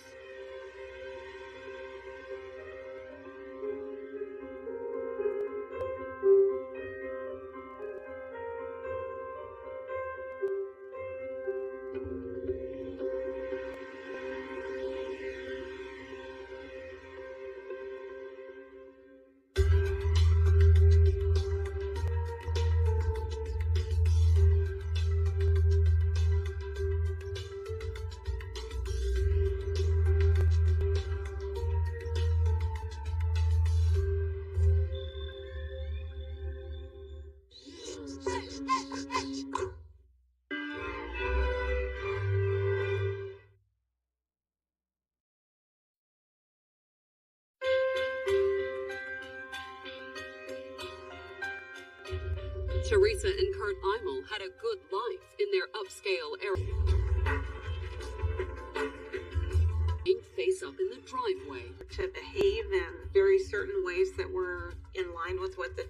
teachings for. But by the time Teresa entered high school, the teenager had started to resent her father's strict rules. She wasn't allowed to do things that she wanted to do, and that made her mad. And at 15, Teresa rebelled in a big way. Not only was her new boyfriend 8 years older than she was, he was also bound to earn her family's disapproval. He was a drug dealer, and so the minister and his wife didn't like him. And so she dropped out of school, got pregnant. And then she defied her parents even further. She ran away from home. Teresa moved in with the baby's father, and the couple did marry soon after their daughter Tiffany was born in October of 1981. But their relationship was far from a fairy tale. It was very tumultuous. He had abused her in some way, this first husband. After only a year, Teresa took her infant daughter and fled from her marriage. And humbled by the experience, she moved back in with her parents, ready to follow their rules once again. She'd gotten herself off the drugs and straightened up. The 17-year-old high school dropout's prospects were limited, however. So soon after moving back in with Mom and Dad, she took a retail job at Kmart. She was a cashier at the time. Although, as it turned out, that job would end up changing everything. While working at Kmart, Teresa met Kurt Imel. 3 years older than Teresa, Kurt was studying business at the University of New Mexico and planning a career in retail management. He worked almost all the time, while he was in high school, then all the time he was in college. He never was like a lot of teenagers. They get rowdy and run around and do lots of wild, crazy things. Kurt wasn't like that. He was very studious. He wasn't all business, however. He was down to earth, so he had a way of opening people up. Everybody always described him as a really good guy. At work, Kurt and Teresa started talking. Soon, they were flirting. She was laid back, quiet, reserved, and he liked that kind of personality. And when Kurt asked her out, the struggling single mom said yes. By the time Kurt Imel came along, he really must have seemed like Prince Charming to her. Stable, good guy. And when Kurt introduced his new girlfriend to his family, they were just as charmed by Teresa and her 2-year-old daughter. Tiffany was just the most precious little girl you could ever believe. Loving and happy. After 3 years of dating, Teresa and Kurt married in January of 1986. And he adopted Tiffany soon after. Willing to adopt the daughter that she had out of wedlock. It really must have seemed like a dream to her. Not that it was always easy. Soon after the wedding, Kurt signed on as a manager with Walmart, who promptly sent him to the small town of Pampa, Texas. So they picked up their belongings and they moved to Pampa right away. Teresa spent the next 7 years following Kurt's career across the Southwest, packing up and moving whenever the company transferred Kurt to a new store. She was very supportive of a lot of his transfers. She was, a good team player. Their team was growing too. In addition to Tiffany, Kurt and Teresa had 3 more children. She was always able to be with the children, never worked away from the home at all. She was sort of the soccer mom. And by the time the company transferred Kurt to Tucson in 1993, they were able to afford all the trappings of an affluent, upper-middle-class lifestyle. They had a very nice house in the foothills, and RV, and powerboat. They didn't have to do without anything. Kurt particularly doted on his adopted daughter, Tiffany, now in her teens. She had horseback riding lessons. She had a vintage Mustang car. She led a pretty good life. From what it sounds like, gave her everything she could want. And in February of 1999, after 6 years in Tucson, the company promoted Kurt yet again. He was responsible for, I think, 8 stores, made about, with benefits, maybe $200,000 a year. However, there was one problem. The new job was almost 2 hours away, in Phoenix. And this time, with their 3 youngest children all under 10, Kurt and Teresa put their 13-year marriage to the test and decided not to put the family through yet another disruptive move. Teresa was going to stay in Tucson with the children, and he would be up in Phoenix.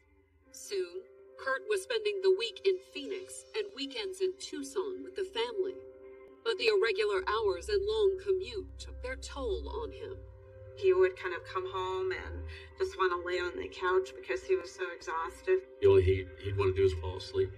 With her husband either gone or asleep, lonely 33-year-old Teresa turned to her 17-year-old daughter for company. Her relationship with Tiffany was more like they were sisters, more than a mom and a daughter. Tiffany was Teresa's daughter, however, and she had inherited all of her mother's rebellious spirit. She sort of got involved in the drug scene. And that wasn't the only way Tiffany took after her mother, either. At 16, shortly before Kurt transferred to Phoenix, Tiffany dropped out of school and started dating another dropout, Troy Bartling. He was cute, he was popular, and I think he pretty much had her, convinced that he loved her.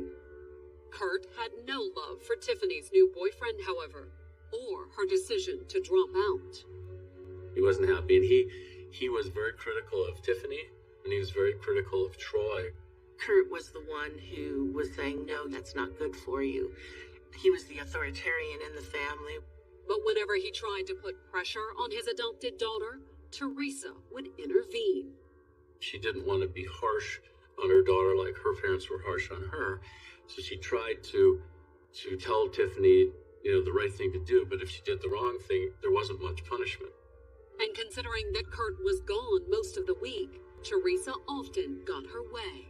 Living in Phoenix, he felt a little bit powerless. Powerless and frustrated, to the point that one weekend when he was home, during an argument with Tiffany, his temper got the best of him. He slapped her.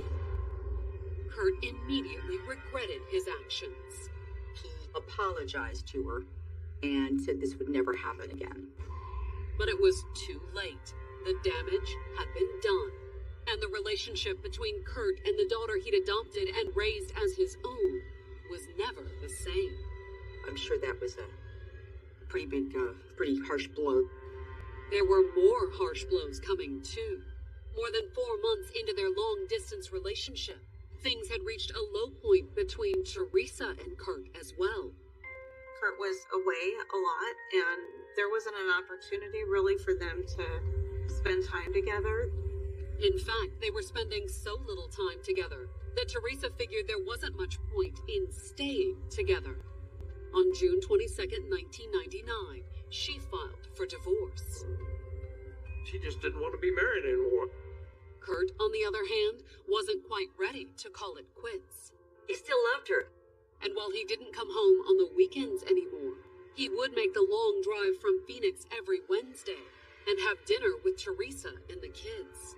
He was in hopes of they would get back together. And by late July, just weeks after Teresa filed for divorce, it appeared as if she had started having second thoughts. At least that's what Kurt told his mother. We had talked on the phone, and he said, Mom, she's been treating me a lot better. I think maybe we can work things out and get back together. However, Kurt would be dead. Coming up, the detectives suspect Kurt's murder was an inside job. That kitchen knife was consistent with kitchen knives in the house. And their suspicion quickly turns to his adopted daughter. Not once did she ask me, how's my dad?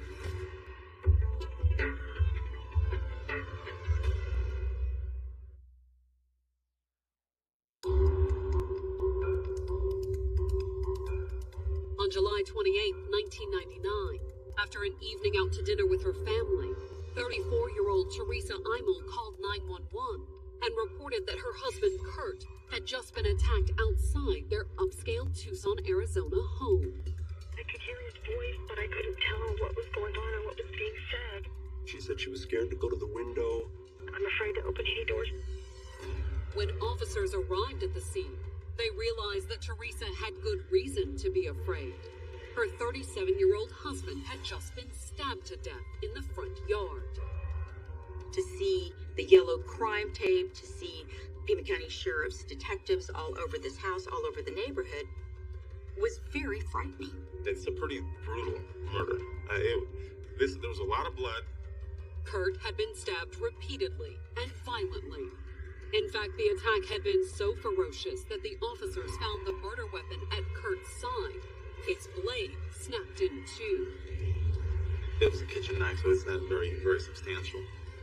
The knife breaking must have caught the killer off guard. And based on the blood trail leading towards the front door, Kurt must have tried to escape.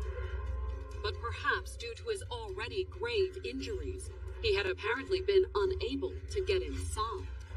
I could see where he tried to pound his fist on the wall. But even as he pounded on the house, Kurt's killer was closing in, only pausing long enough to pick up a new weapon. Next to that doorway, to the left as you're looking at the house, there's like a tree well of bricks, and that was disturbed substantially. And you could see blood. They finished him off by using a brick and hit him in the skull. Kurt may have been finished, but his killer wasn't. Prior to taking Kurt's keys and driving off with his car, the killer had dragged Kurt's body to the bottom of the driveway. There were drag marks from the front door area all the way to where his body was.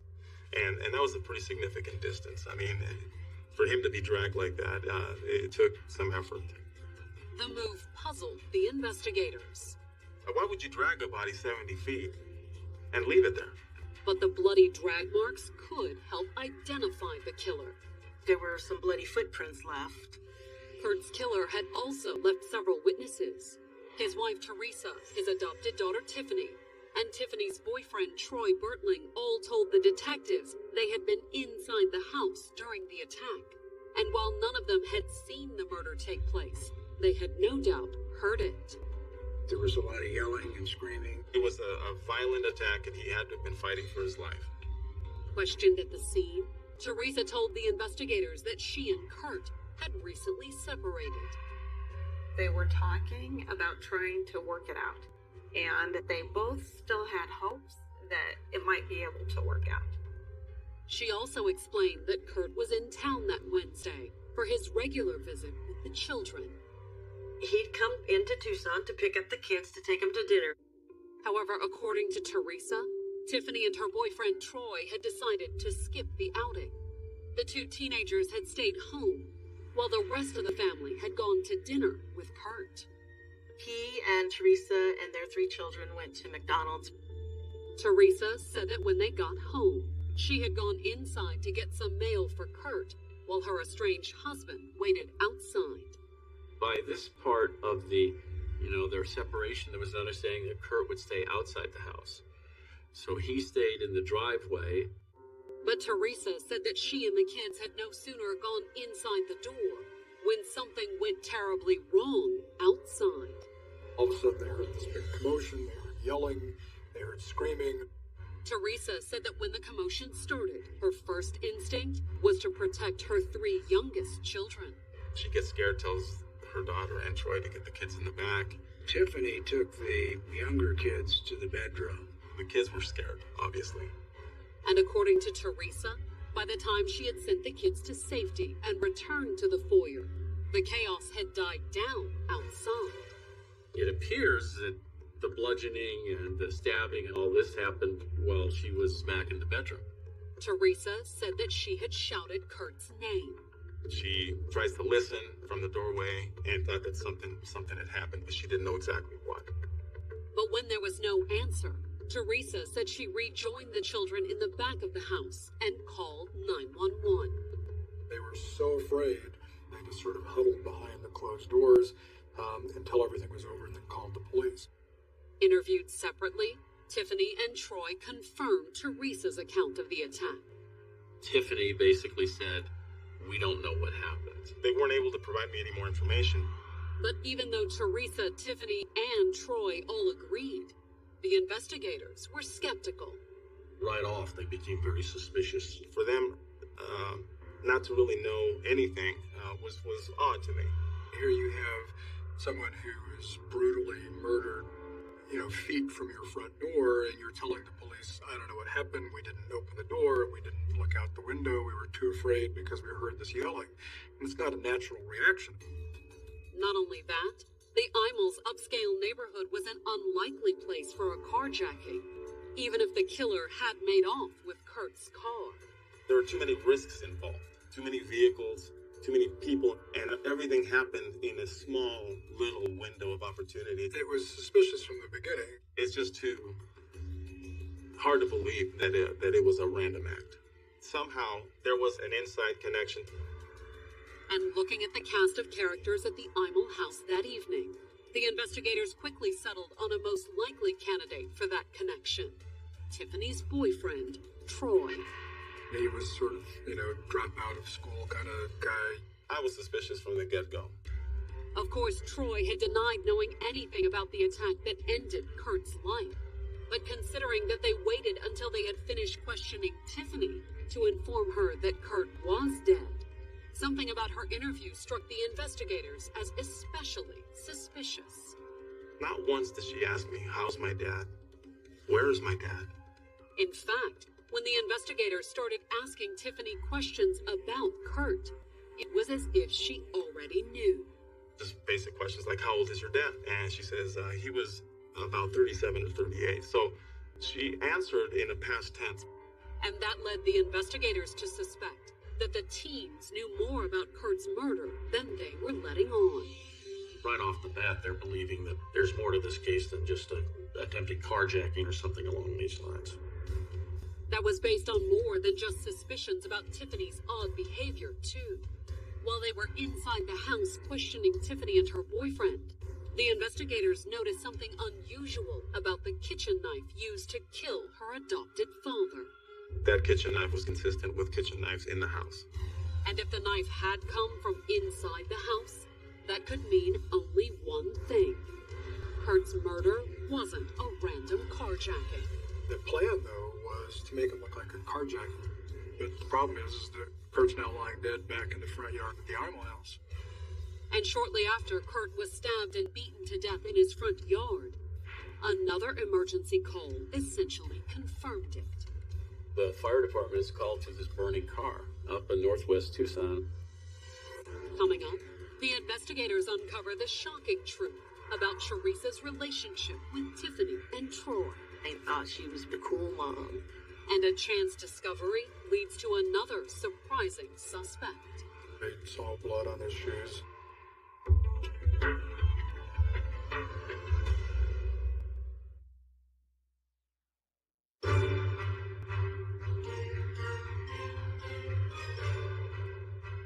By August 3rd, 1999, it had been almost a week since the Pima County Sheriff's Department had found Teresa Imel's husband, Kurt, beaten and stabbed outside their upscale home. He's murdered. Cold-blooded murder outside his front door. Teresa, her 17-year-old daughter Tiffany, and Tiffany's boyfriend Troy Bertling all claimed to have witnessed the crime, more or less. They told the authorities that they'd only heard the attack, that when Kurt started screaming outside, they'd stayed huddled inside the house, too terrified to try and intervene. I didn't see that there was any effort at all to find out what happened. No one wanted to go outside or turn on the light or look through a window. Which caused the deputies responding to be obviously suspicious. Was Kurt's murder an inside job? That's definitely what the investigators were starting to believe. And over the next several days, as they spoke with Kurt's family, friends, and co-workers, what they learned only deepened their suspicion.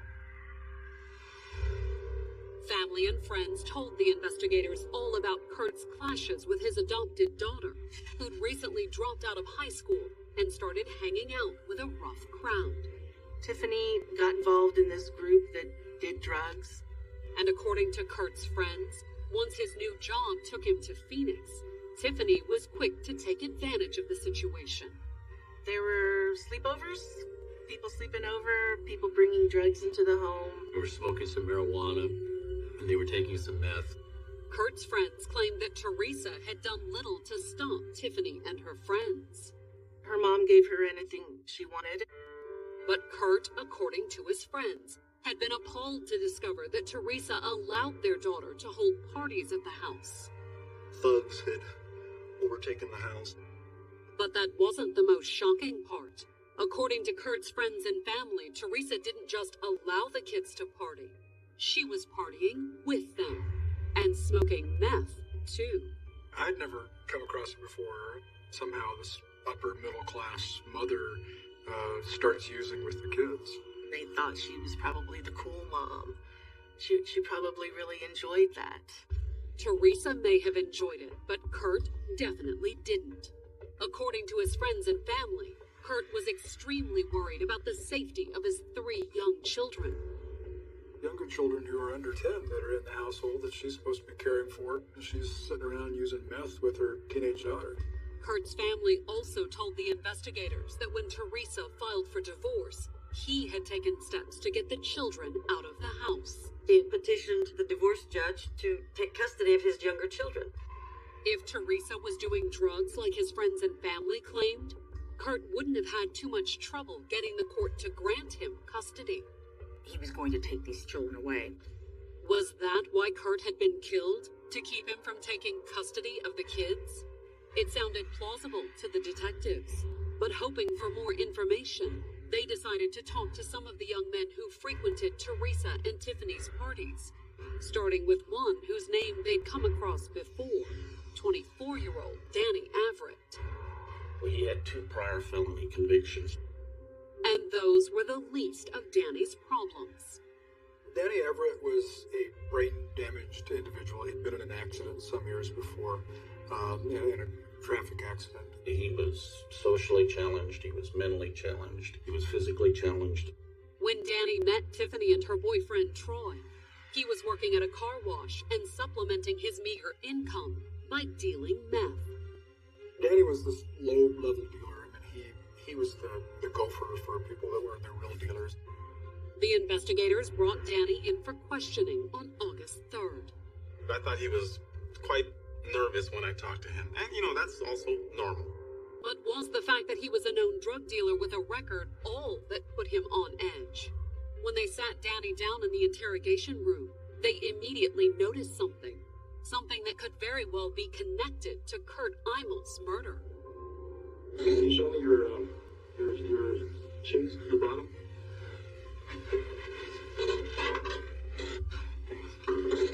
They saw what appeared to be blood on his shoes. Not that the investigators immediately confronted Danny about the blood on his shoes.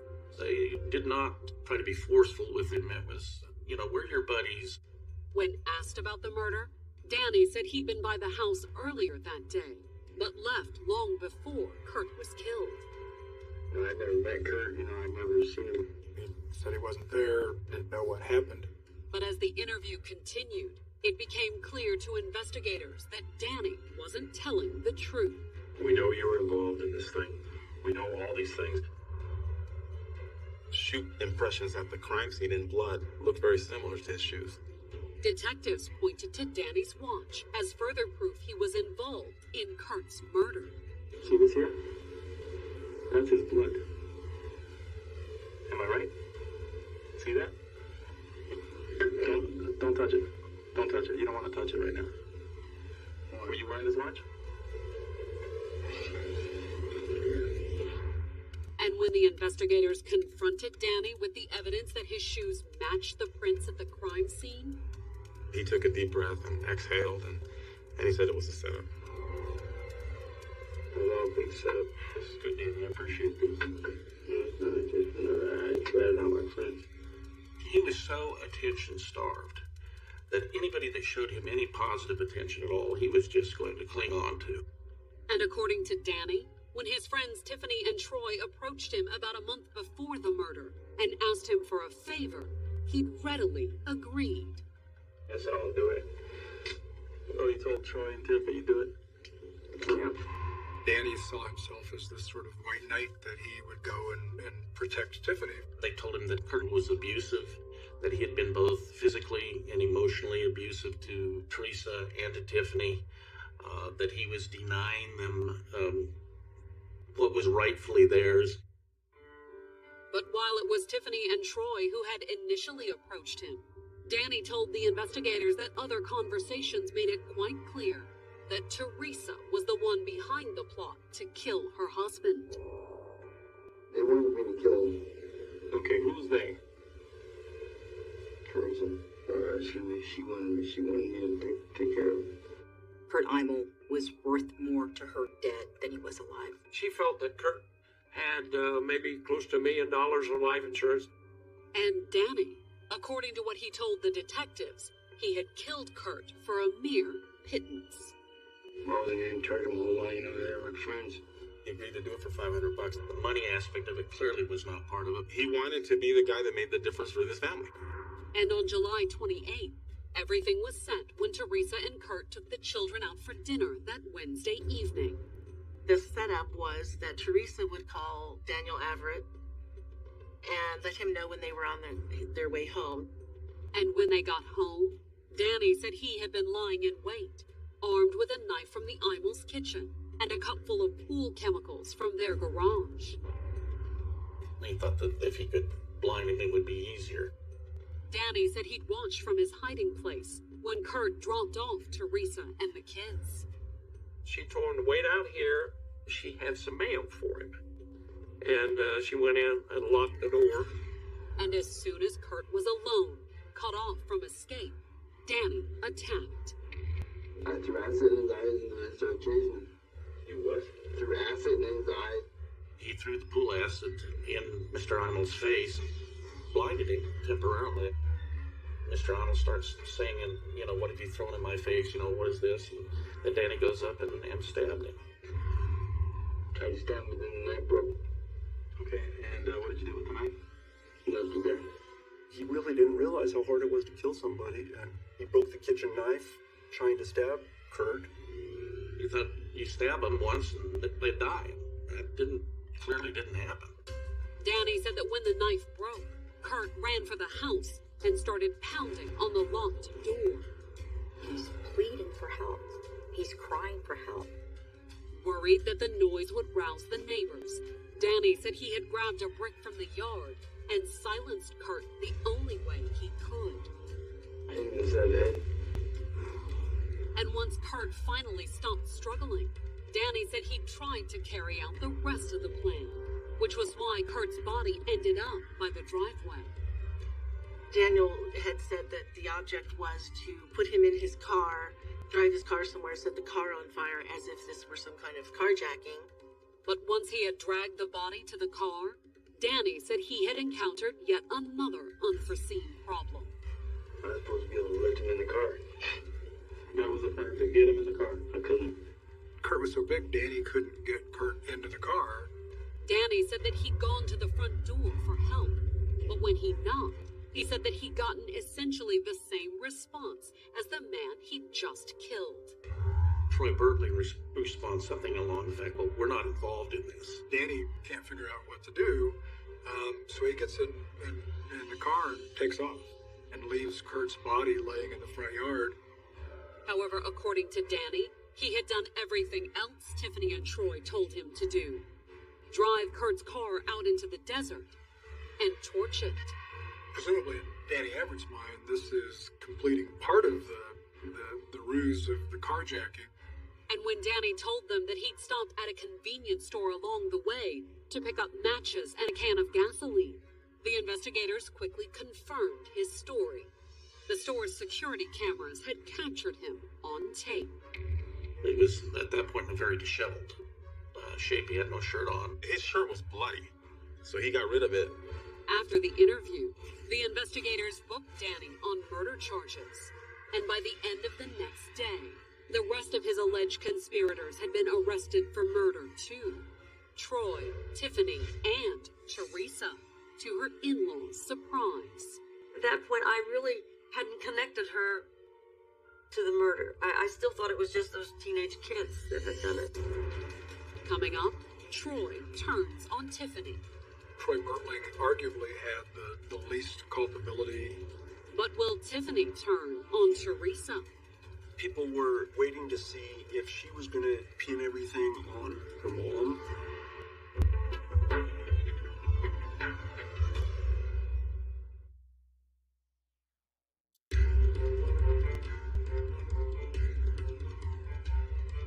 January 10th, 2001, Teresa Imel sat beside her daughter Tiffany in an Arizona court for the July 1999 murder of Kurt Imel, Teresa's husband and Tiffany's adopted father.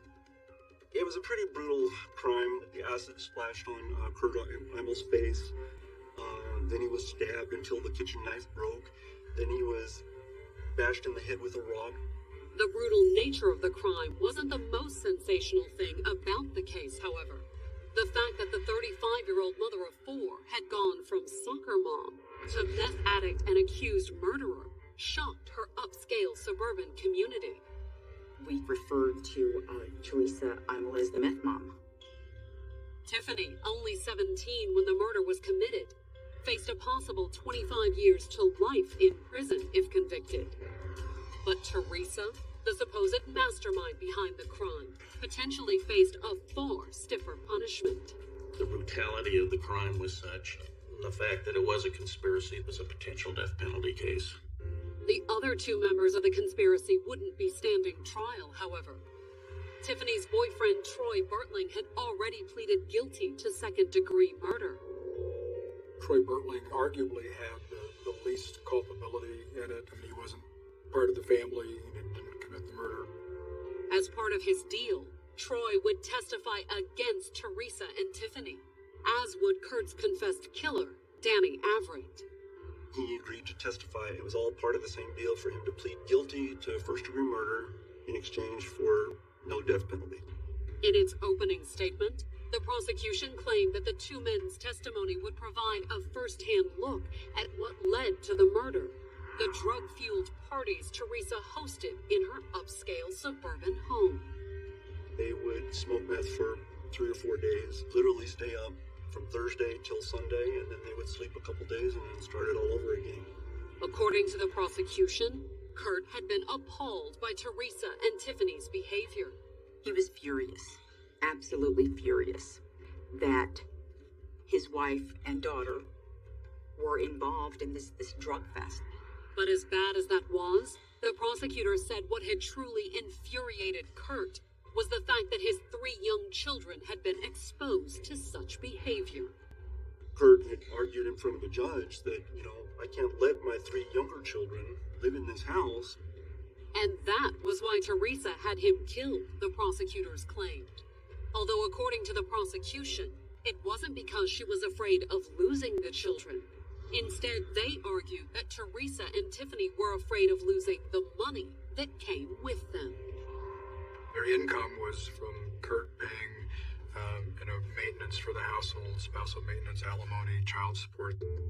Not that the money really went toward any of those things, according to the prosecution. They need money to continue their methamphetamine use, to pay their suppliers. They were spending at one point about $500 a week on meth, plus more on marijuana and alcohol. Of course, there was one way to keep the cash flowing: Kurt's life insurance. Teresa would not only get to keep the children, but she'd get money too. So working through Tiffany and her boyfriend Troy, Teresa had recruited their mentally challenged friend and dealer, Danny Averett. He appears to be somebody who's really easily manipulated. Under the instruction from Teresa, we went to Danny and asked him. I had asked him if he knew anybody that could place a hit on Kurt. The prosecution really painted a picture of Teresa and Tiffany manipulating this young man who had been brain damaged into killing Kurt. I had never done this before and I didn't know what was supposed to happen. But would their testimony be enough to convince the jury? After all, both Troy and Danny admitted to being in on the murder. When you've got more than one defendant, you've always got somebody racing to the prosecutor's door to get the first deal and trying to, testify against the other remaining co-defendants. However, when the defense started presenting its case on January 25th, Teresa's attorney opened by announcing that she wouldn't testify. She was not the cheerleader in her own defense. She was just going to let things kind of happen. It was a risky move, especially since her daughter Tiffany did take the stand. People were waiting to see if she was going to pin everything on her mom. However, even with life in prison on the line, Tiffany refused to turn on her mom. According to her testimony, it was Troy and Danny who had killed Kurt. She said that this was something that Troy cooked up with Danny in order to keep the party going at that house. Their defenses were, we didn't do this. Danny Everett's a liar. Troy Bartling is a liar. Teresa certainly didn't want him hurt because he was bringing home about $200,000 a year. But would Tiffany's testimony be enough to sway the jurors? When they retired to deliberate, the prosecutors and Kurt's family were both confident that mother and daughter would be convicted. With the physical evidence that we had, the evidence of the life insurance, the evidence of the drug usage, I think that we had proved the case. It was pretty obvious to probably most anybody sitting in the audience that they were guilty. It may have been obvious to the audience, but not the jury. After several days of deliberation, the jurors announced that they were unable to reach a verdict. It hung 11 to 1 for conviction. There was one holdout. She had reasonable doubt, and she wasn't going to convict. There was just no getting past that. Kurt's family was furious. The evidence was overwhelming that hey, these folks didn't. And on February 8th, the judge had no choice but to declare a mistrial. They had to go through it all over again. Coming up, the new trial brings changes. They had a jury for Teresa and a jury for Tiffany. And ends in a surprising verdict.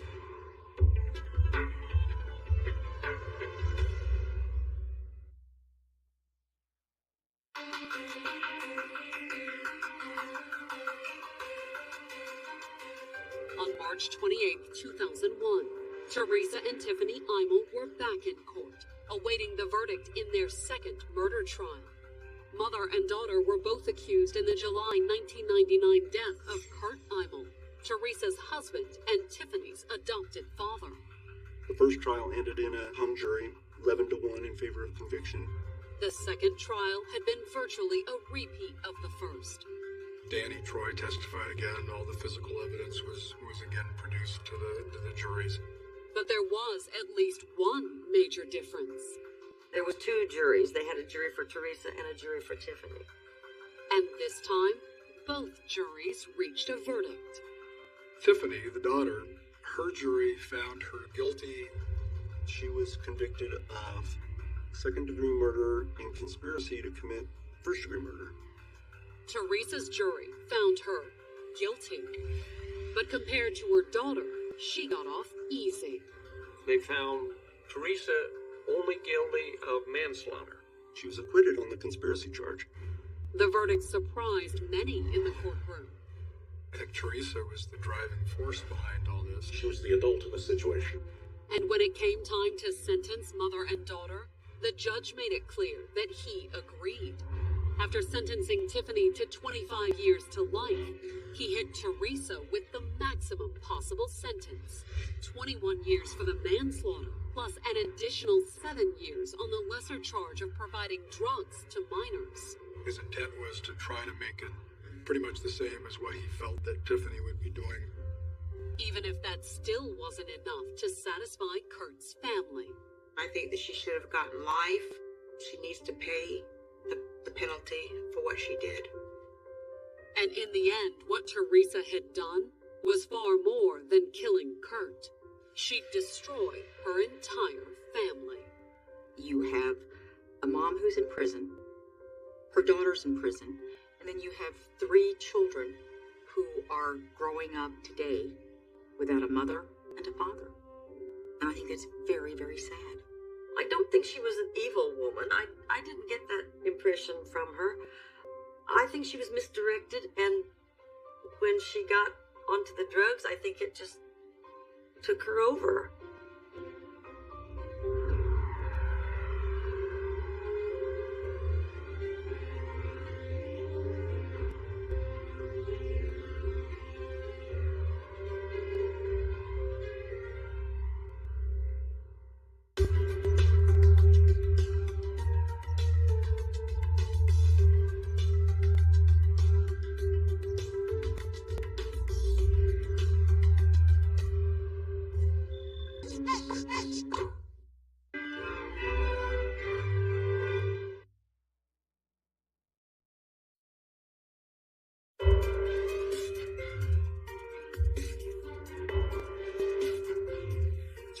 21-year-old Holly McFeature and her fiancé, Matt Podolak, had 2 kids together.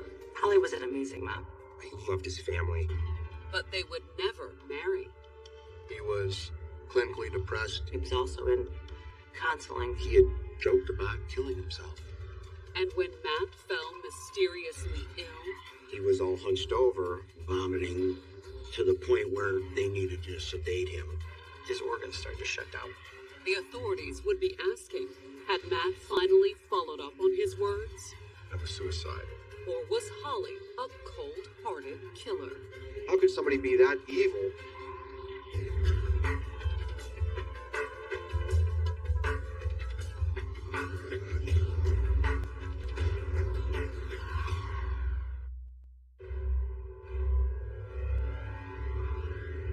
Cleveland, Ohio, July 30th, 2006. It was 8 o'clock that Sunday evening when paramedics rushed 31-year-old Matt Podolak into the emergency room. His fiancée, Holly McFeature, had dialed 911 minutes earlier after Matt collapsed with severe abdominal pain. He apparently rolled off the couch and had a seizure, was having some dizziness. Alerted by Holly, Matt's family rushed to the hospital too. And when they arrived, they were shocked to discover just how sick the young man was. He was doubling over forward and vomiting to the point where they needed to sedate him. And that wasn't even the most disturbing part, according to Matt's dad. What he was throwing up was this greenish blue substance. It was just terrifying. We didn't know what was going on. Matt's fiancée, Holly, did her best to calm the family's fears. Holly said, well, that's the color of the medicine he's taking. He had been on the medication for the past 3 months, ever since his doctor prescribed it. He always had back pain. He was going to the doctors and they thought it was kidney stones. But despite months of medication to dissolve the stones, the pain had become excruciating. I ain't seen no one in so much pain. He couldn't even sit up. It hurt him so bad. You know, he was almost in tears. And that night in the ER, the doctor started to doubt the original diagnosis. The emergency room doctor said something else was wrong here, and they started to put him on kidney dialysis. But even with the dialysis, Matt's condition continued to deteriorate. And with his kidneys failing, the doctors moved him into the ICU. We couldn't understand why he would be in intensive care from having kidney stones. He was a, healthy man. Everyone was just so shocked and just surprised that we were even there. Nothing they did appeared to help. He just gradually progressed downward in a downward spiral. His organs started to shut down one by one. Hope was fading fast for Matt and the anxious family crowded into the waiting room. It was hard. It was terribly hard. All we could do was sit there and wait and wonder. And as it turned out, the doctors were right. Something else was wrong. And when they figured it out, the shocking discovery would tear the family apart and change Holly's life forever.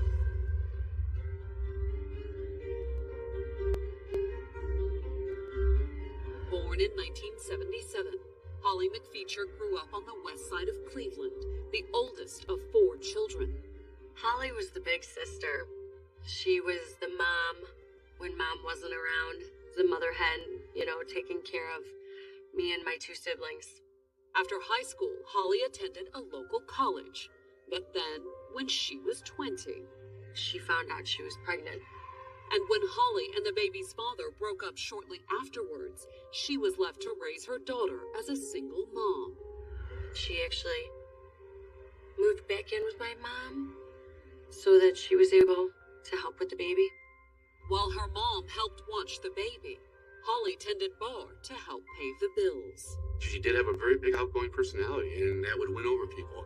And one of the people she won over was Matt Podolak. Like Holly, Matt grew up in the Cleveland area. But unlike her, he didn't go to college. After high school, he wasn't sure what he wanted to do at first, and then he decided to join the Navy. Matt served 5 years in the Navy, but came home to Cleveland in the early 2000s once his enlistment was up. Matt ended up landing a job with his uncle at Phoenix Industries, which is a local company in Cleveland. They painted powder-coated engine blocks for companies like Ford Motor Company. Mostly, though, Matt lived for the weekend. He was an outdoorsman. He hunted, he fished. We played softball, just local rec league softball. He played club hockey. And it was in 2003, while out at a bar with some of his fishing buddies, that Matt first met Holly, then 25. She was a beautiful young lady, and Matt was infatuated, if not in love with her. And when the 27-year-old Navy vet asked her out, Holly said yes. Kind of hit it off. He was a good-looking guy. Soon, the relationship turned serious. They got kind of hot and heavy real quick. Matt kind of came to me and said, I'm involved with this woman. In fact, Matt and Holly had only been dating a few weeks when they went from involved to expecting. Holly got pregnant shortly after. And unlike the father of her first child, Matt was thrilled. I remember him telling me and how happy he was. I remember because he really wanted a family. Holly and Matt moved in together, and shortly before their daughter was born, got engaged. Holly was very excited about her ring and the prospect of getting married. But the wedding plans would have to wait. For one thing, Matt was extremely busy at work, quickly climbing from lineman to supervisor. His uncle's goal was to have Matt take over the company. He worked extremely hard for his uncle. While Matt focused on providing for his family, Holly quit tending bar in order to focus on the children. Holly was an amazing mom. Holly was always involved in her kids' life. She doted on them. And nearly 2 years later, in 2005, with Holly expecting her second child with Matt, the couple's relationship seemed strong, even without the wedding. They always seemed happy. They were smiling, they were laughing, they were excited about just everything. But once their son was born in February of 2006, things started to change with Matt. Having 2 kids, 3 technically, I'm sure it would be stressful. It was tough trying to succeed at his job and try to make money to support his family. To relieve the stress, Matt started spending less time at home. He played softball, he played hockey, he went hunting, he went fishing, him and his buddies would have card games. But that eventually led to more stress with Holly. We have one person who's caring for the kids and the other person's out having fun. Well, of course there's going to be a disagreement. She'd be calling, he'd be holding the phone away from his ear. You could hear her just screaming. She was always upset with him because he wasn't home, or he was having trouble taking care of the kids, or he was out. And when Matt was home, he was often online, gambling. Obviously, that wasn't good, losing money through something like that when you have a family. Naturally, that led to more problems, especially with Holly. Their relationship started to deteriorate. I just remember him complaining to me that she was always upset with him and yelling at him about something. And the more the couple fought, the more depressed Matt became. He started saying, I don't know how to make it work. He had joked about killing himself. In fact, he may have been doing more than joking. That spring, the avid hunter gave all his guns to a friend for safekeeping. Hey guys, I don't want these guns in the house. I told him, I said, what do you mean, Matt? He goes, I just want them in the house so nothing can happen. Worried that something might happen, Matt's friends and family urged him to see a doctor. And when he did, the diagnosis confirmed what many of them had suspected. He was clinically depressed. The doctor prescribed antidepressants, which seemed to help. At least that's what Matt told his friends. And he told me he was feeling good about the future and where he was going. He was also in counseling for a period of time. That was work through it. But soon after Matt started getting his depression under control, a new problem emerged. He was complaining of not feeling right, something wrong with me, and you could tell physically. He didn't look good. He looked like he had been, coming down with something. He was having back problems and stomach problems. Kidney stones, according to the doctor. He put Matt on medication to dissolve the stones, but the symptoms continued to get worse. I could see the pain on his face at times. It was tough to see. And by Saturday, July 29th, poker night with his friends, Matt was in so much pain that he could barely hold his cards. He was all hunched over, trying to get rid of these kidney stones. I mean, I ain't seen no one in so much pain. But the next night, July 30th, was even worse. It was around 8 o'clock that Sunday evening when Matt's father got a worried call from Holly. His son had just collapsed. Matt was conscious, but in extreme pain.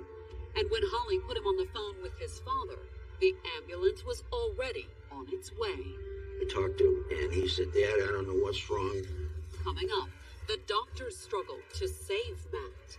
Holly was begging the doctors to keep working on him. And the family suspects foul play. All of the light bulbs lit up, all of the signals were there.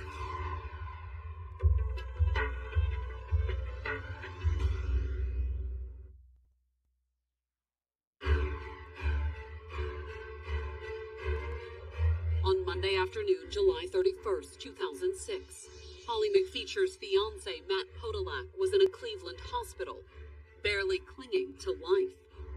The 31-year-old had been rushed to the ER the night before after collapsing in excruciating pain. I got a phone call in the morning from my mom saying, "I think we need to go to the hospital. Your brother's in intensive care." Matt had been suffering from lower back and abdominal pain for weeks, the result of kidney stones, according to his doctor. The next thing I know, I'm getting a call saying Matt was rushed to the hospital. But once in the ER, the doctors weren't sure just what was wrong with Matt. I think that they were as perplexed as we were. And by that afternoon, his prognosis was grim. His organs began to shut down. At 4:06 that Monday afternoon, barely 18 hours after being admitted into the hospital, Matt Podolak was dead. Holly took the news hard. Holly was very upset. She was crying. She was begging the doctors to keep working on him. She, hugged him and hopped in bed with him. Her mom had to literally get her off of him. Meanwhile, the rest of the family struggled to process what had just happened. We were just in such utter shock. We didn't really understand. He played hockey and softball. He was in great shape. There was nothing physically wrong with him until this kidney stone problem showed up. And that was assuming Matt's mysterious illness had been due to kidney stones. He was throwing up some blue liquids at the hospital. The strange illness, Matt's sudden death, and the mysterious blue liquid. At the hospital that afternoon, his family started pondering the unthinkable about Holly. I remember pulling my mom aside and saying, "Do you think she could have done something?" For the moment, the family had no way of knowing for sure. We didn't really have anything concrete. And for something concrete, the family would have to wait. Because while the autopsy itself was done within days, the coroner's final report would take much longer. It was literally 3 months. In the meantime, there was little for the family to do except bury Matt and grieve. We should be remembering the really, truly amazing person that we lost. However, Matt's friends and family spent most of the viewing before the funeral doing something else entirely, trying to make sense of Holly's unusual behavior. Holly was very aloof, very stand-backish. I even had to go get her out in the lobby to come and stand by the casket with me to greet people. I specifically witnessed Matt's dad say, "Come stand with us. We need you to stand with us." It was strange behavior for a woman who had just lost the father of 2 of her children. Holly's friends and family, on the other hand, claimed that Matt's family, motivated by their desperate desire for answers, simply saw what they wanted to see.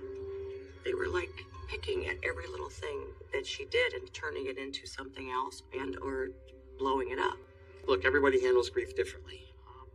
Some people internalize it. Some people outwardly cry. Some people are different. That said, it didn't seem right that she wasn't standing in the receiving line with the rest of the family. Or was there, as Holly's sister claims, a perfectly logical and far less suspicious explanation for what Matt's family took as aloofness? She was a nursing mother, so that did take away from being able to be at the wake. And anybody who has kids know that for you to be upset and stressed, it doesn't work at all. You cannot breastfeed a child if you're all. So I know that she tried really hard to keep herself as calm as she possibly could. And even if she was acting aloof around Matt's family, Holly's friends claimed that the family only had themselves to blame. After all, it hadn't been long before their whispers and speculation had made it back to Holly. She was upset that they were pinpointing her. She wanted answers just as much as everybody else did, but nobody was, talking to her. She was just, pushed on the outside. Besides, according to her friends, Holly did cry in private. When she got to Matt's wake, I know that she sat in her car for quite a while before she actually walked in because she was crying and she couldn't stop crying. While Holly's behavior at the wake was controversial, it was nothing compared to what she did the next day at the graveside service following Matt's funeral. We all know burials are quick, there's not a lot said. There's, just blessing, last blessing, and they'd lower the casket. Before he was finally interred, however, Matt's immediate family stepped forward to say a few brief words. Very brief in Holly's case. She walks up, taps the casket, see ya, walked up. Her demeanor at that funeral was just awful. Friends and family of Matthew started pointing fingers at Holly right then and there. It was Holly. There's no doubt in our minds that that's who did it. All they needed was the proof. We're waiting for the coroner's ruling on the cause of death, waiting. And after 3 long months of waiting, the results finally came in that October. He had died from antifreeze. And the symptoms are easily confused with kidney stones. When antifreeze is ingested, the body breaks it down into crystals. These crystals start forming in the kidneys. Although according to the coroner, Matt hadn't died from one massive dose. He listed the cause of death as chronic intoxication of ethylene glycol.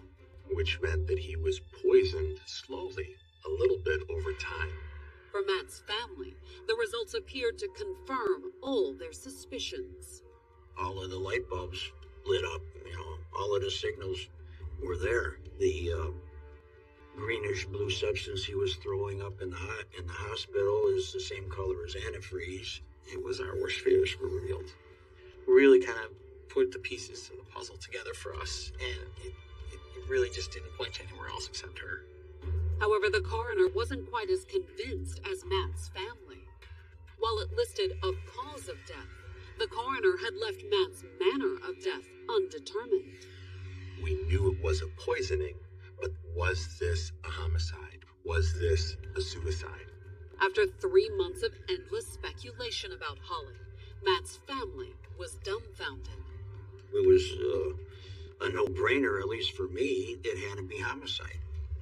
But on the plus side for the family, the fact that Matt's death had been classified as suspicious meant there would be an investigation. There's a special detective assigned to it, working with the coroner's office. One of the first things the investigator did was contact the factory where Matt worked, exploring the possibility that his death had been an accident.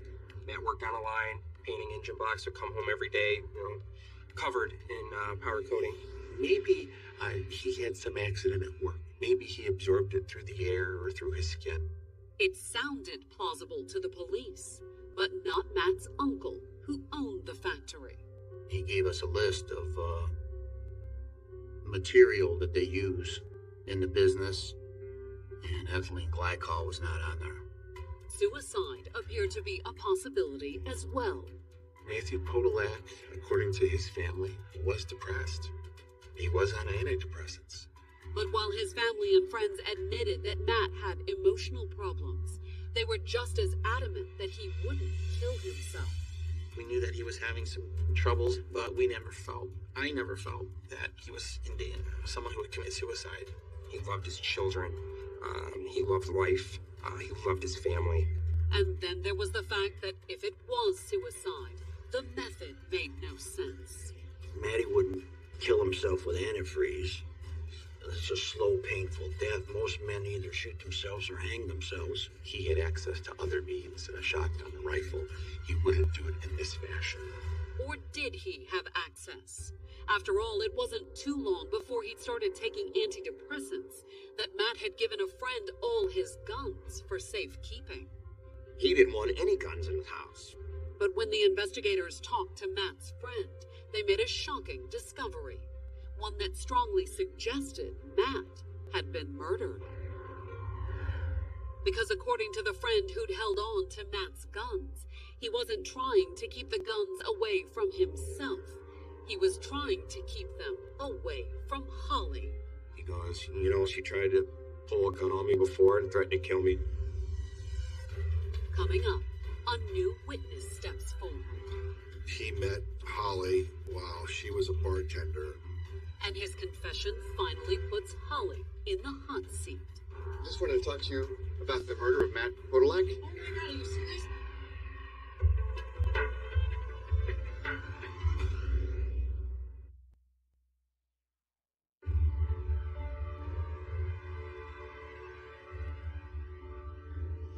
By 2009, it had been 3 long years since Holly McFeature's fiancé, Matt Podolak, had died in a Cleveland hospital after a mysterious 3-month illness. Coroner's office had ruled that the cause of death was from ingesting ethylene alcohol, which is an antifreeze and brake fluid. But while he knew what had killed Matt, the coroner had no way of knowing whether he'd drunk the antifreeze himself or been secretly poisoned. The cause of death was listed as undetermined. And 3 years after Matt died, it was still listed that way on his death certificate, despite the fact that the investigators considered a suicide highly unlikely. Nobody's going to kill themselves over a period of months. Matt's friends and family, on the other hand, were convinced that Holly had poisoned him. In fact, one of Matt's friends told the police that Holly had previously threatened to kill him. It was real bad. Yeah, I knew it. I told him more than once or twice to come stay with me and get out of that house. Get away from her, However, before the police would be willing to file murder charges, they would need more than a few stories about threats. They suspected Holly had done this, but they wanted more evidence. They wanted more information.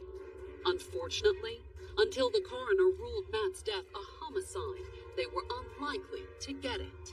The case was a suspicious death. It did not get the investigation from the beginning that you'd normally have on a homicide case. We need the coroner's office to rule it a homicide to go forward on a murder case.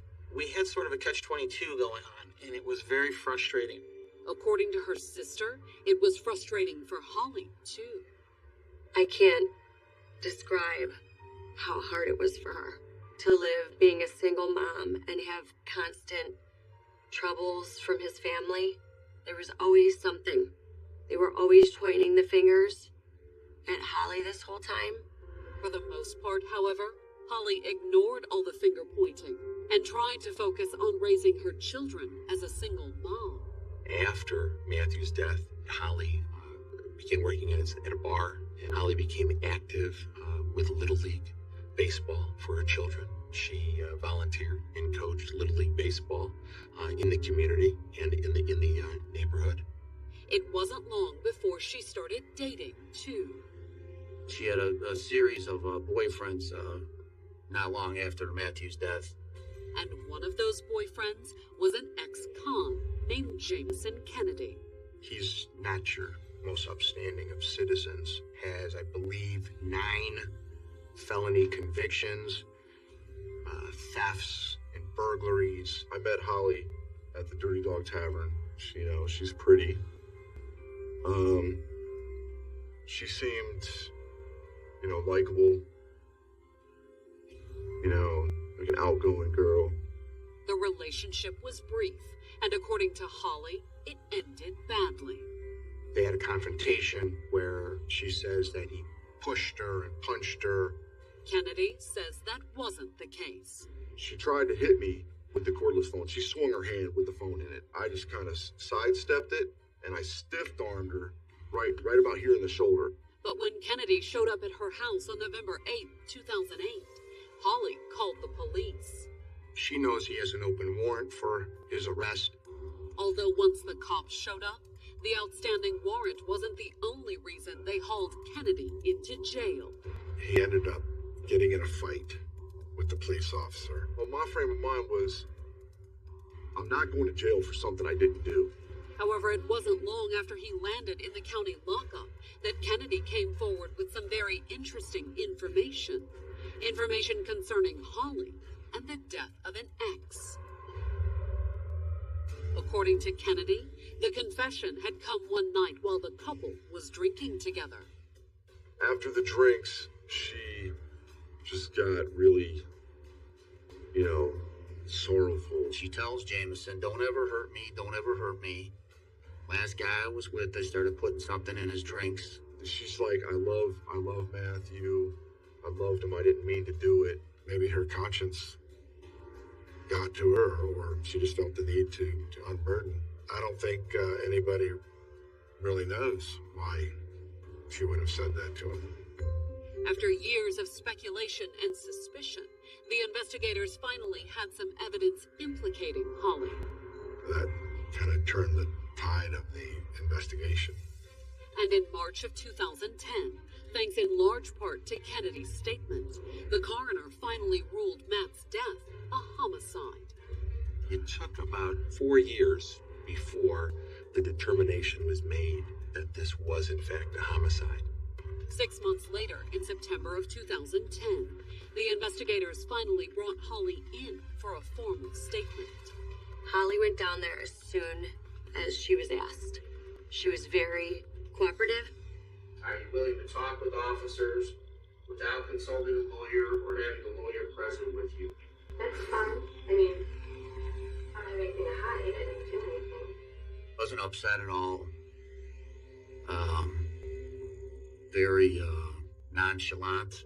She just wanted this case to be solved, so she knew what truly happened to her fiancé. Although when asked, Holly did admit that she and Matt had some trouble in their relationship. Did you and Matthew ever have any fights? Physically? Yeah, there were a couple. Did you call the police? I know. One time I called the cops. From what I recollect, the baby was crying. They argued about that. She called the police and they made a domestic violence report. But Holly insisted she'd never do anything to hurt Matt. This is a man who I loved. He's the father of my children. Instead, she insisted that she'd been devastated by his death.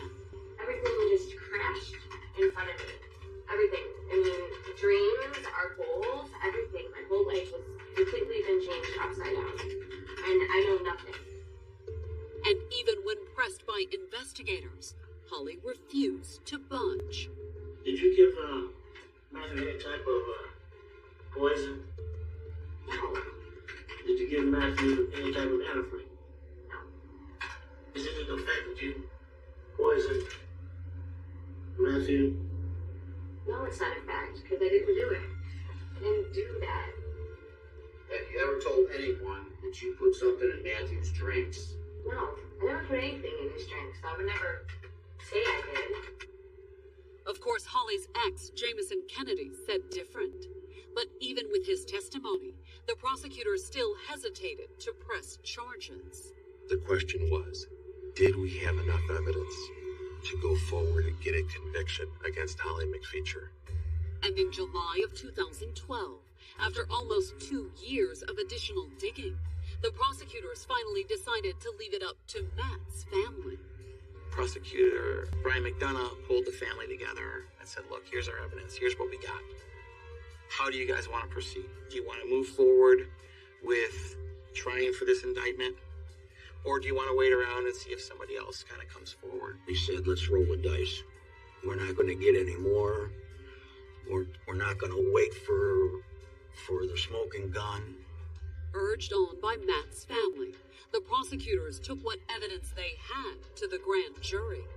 And on July 24th, 2012, July July 16, 2013, nearly 7 years after her fiancé, Matt Podolak, had been poisoned with antifreeze. Holly McFeature went on trial for his murder. This is a diabolical crime, putting small amounts of antifreeze in his drink and hiding that over the course of weeks and months until the final fatal dose was administered. While that was what the authorities believed Holly had done, it had taken them a long time to come to that conclusion.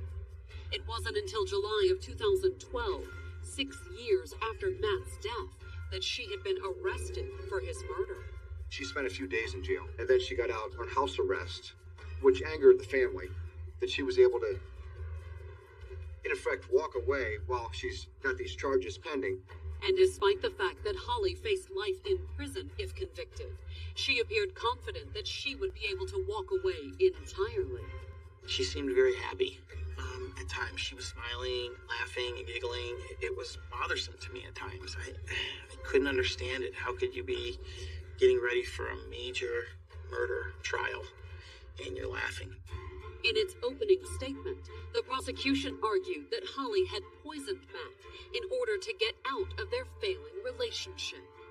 She could have walked away, but in this case, she knew that he was going to be involved and invested in his kid's life. Everybody told him to leave. And his pat answer was, I can't leave because I don't want to lose my kids. I want to see them every day. So Holly knew the only way to get Matthew out of her life was to take him out. And according to the prosecution, Holly had spent weeks spiking the thermos Matt took to work each day. His favorite drink was raspberry sweet iced tea. He'd take his raspberry iced tea in the thermos. You know, I think of antifreeze as a pretty harsh chemical, and yet it's sweet. So apparently you can put it in iced tea and you may not notice it. How could somebody be that evil to poison somebody? In the defense's open, they agreed that Matt's death was due to someone seeking an easy way out. But according to the defense, it wasn't Holly. The defense basically told the jury that, it wasn't murder, it was suicide. Matt was going through some depression. He had some gambling debts. He was having problems with his relationship with Holly. You gotta end the nightmare. You gotta put to rest this family's tragedy. But if Matt's death had been a suicide, why would he slowly poison himself? When the prosecution started presenting its case, they called the medical examiner to testify about the minute crystals of ethylene glycol he'd found in Matt's heart and brain, as well as his kidneys. When the kidneys become full of the crystals then travel through the blood to the heart. And then once they're inside the heart, they continue and travel to the brain. So our medical evidence was that this was antifreeze poisoning over a long period of time. The science doesn't show one massive poisoning. It was the prosecution's theory that Holly had been poisoning him over a course of several weeks. And according to the prosecution's star witness, she had admitted as much. On July 18th, Holly's ex-boyfriend, Jameson Kennedy, took the stand. That was pretty dramatic. He came in orange prison clothes. And the sight of her old flame had a pretty dramatic effect on Holly. Holly began to cry, almost uncontrollably. This guy was going to lower the boom on her. On the stand, Kennedy testified about the night in September of 2008 when Holly had broken down, apparently racked by guilt. She was in hysterics, like histrionic, just crying and sobbing, and made an admission that she had done something to this guy. She had put something in his drink. It would have been extremely powerful testimony for the prosecution if it weren't for one significant problem. He's a thief and a liar and a convict. Here is a guy who has been in the joint again and again. And as the defense was quick to point out on cross-examination, he was currently in jail because Holly had turned him in. So there's absolute motive for Jameson Kennedy to get back at Holly. The defense did a pretty good job of beating him up. I took Jameson as somebody that was trying to save his own butt. I did not believe a word that came out of his mouth. Unfortunately for Holly, the prosecution had another witness, one with no reason to get back at her. Her friend, Rebecca Vega. Their children went to school together. Rebecca Vega was a very important witness. Rebecca was able to take us inside the house of Holly McFeature. Specifically, Vega testified about something she had seen in Holly's house around the time of Matt's death. A jug of blue-green liquid left out on the kitchen counter. Rebecca Vega asked Holly McFeature, "What is this? What is this bottle?" And Holly McFeature replied that it was antifreeze. And why was there a bottle of antifreeze on the kitchen counter? The answer that was given was that that was antifreeze that Matthew Podolak had used to winterize his boat. According to the prosecution, Holly's explanation might have made sense if it weren't for one thing. Matt Podolak died in July. You don't winterize a boat in July. It proved nothing, according to the defense. On cross, they argued that Holly had been telling the truth. The antifreeze was Matt's, and when she told Vega he was winterizing his boat, the defense claimed she was simply repeating the story Matt had given her to cover up his suicide. And when they started presenting their case on July 22nd, they called their own forensic pathologist, who argued that Matt had been killed by one massive dose. We truly believe this was an acute poisoning, as in suicide, and that the medical examiner's theory that he was poisoned over time with little bits was not right. The defense didn't call Holly to the stand, but the jury would hear her words. Holly's defense hinged on a taped phone call between Holly and her ex-boyfriend, Jameson Kennedy. Hello? Holly. Yeah? How do you know this is? Hi, Jameson. The investigators had set up the call back in 2011, hoping to capture Holly's confession on tape. And it ended up being part of the defense's case, because from the prosecution's perspective, the call had been a colossal failure. Do you remember what you told me about the drinks? What drinks? The drinks with Matthew? Are you trying to accuse me of doing something to him? You could tell she was shocked that he actually called her. You're spitting words in my mouth right now. Because I never said any such words to you about ever putting anything in his drink. I would never have done that. Never. He was the father of my children. We were supposed to get married. My whole world was destroyed when he passed away. Coming up, the jury reaches a verdict. It was very stressful. And the decision sends shockwaves through the courtroom. It was an emotional moment.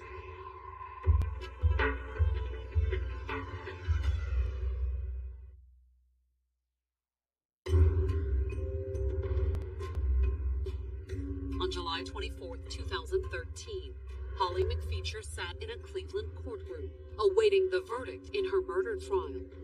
The 35-year-old mother of three was accused of poisoning her fiancé, Matt Podolak. It was a little bit over a period of time. Could have been over a period of months. At trial, the defense contended that Matt had taken his own life. Essentially, there were two doors for the jury to pick. If they believed that Matthew Podolak took his own life, then it would be suicide. If they believed that Holly McFeature poisoned him, it would be homicide.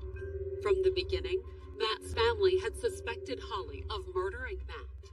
And when the bailiff handed the jury's verdict to the judge, 7 long years of anxious waiting came down to one moment.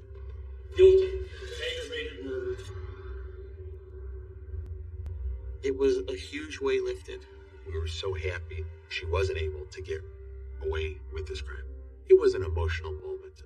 And at the defense table, Holly and her supporters appeared to reel from the news. I really did not see it coming.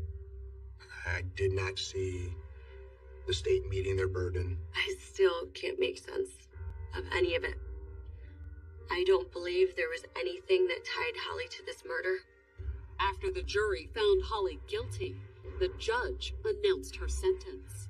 The nature of the crime and the case cannot be overlooked in this matter, and the court's going to impose a sentence of life with parole eligibility after 30 full years. We were pretty happy with it. All things considered, going from where we were 7 years earlier to that. She came very close to getting away with it. Holly and her family vowed to fight the verdict. We know Holly, and we are going to do our best to get her home where she belongs with her children. But the people who put Holly in prison believe home with her children is the last place Holly belongs. She is the most cunning, conniving, shrewd, duplicitous person that I've ever met. I absolutely believe that she thought she would get away with it. Fortunately for my family, she didn't.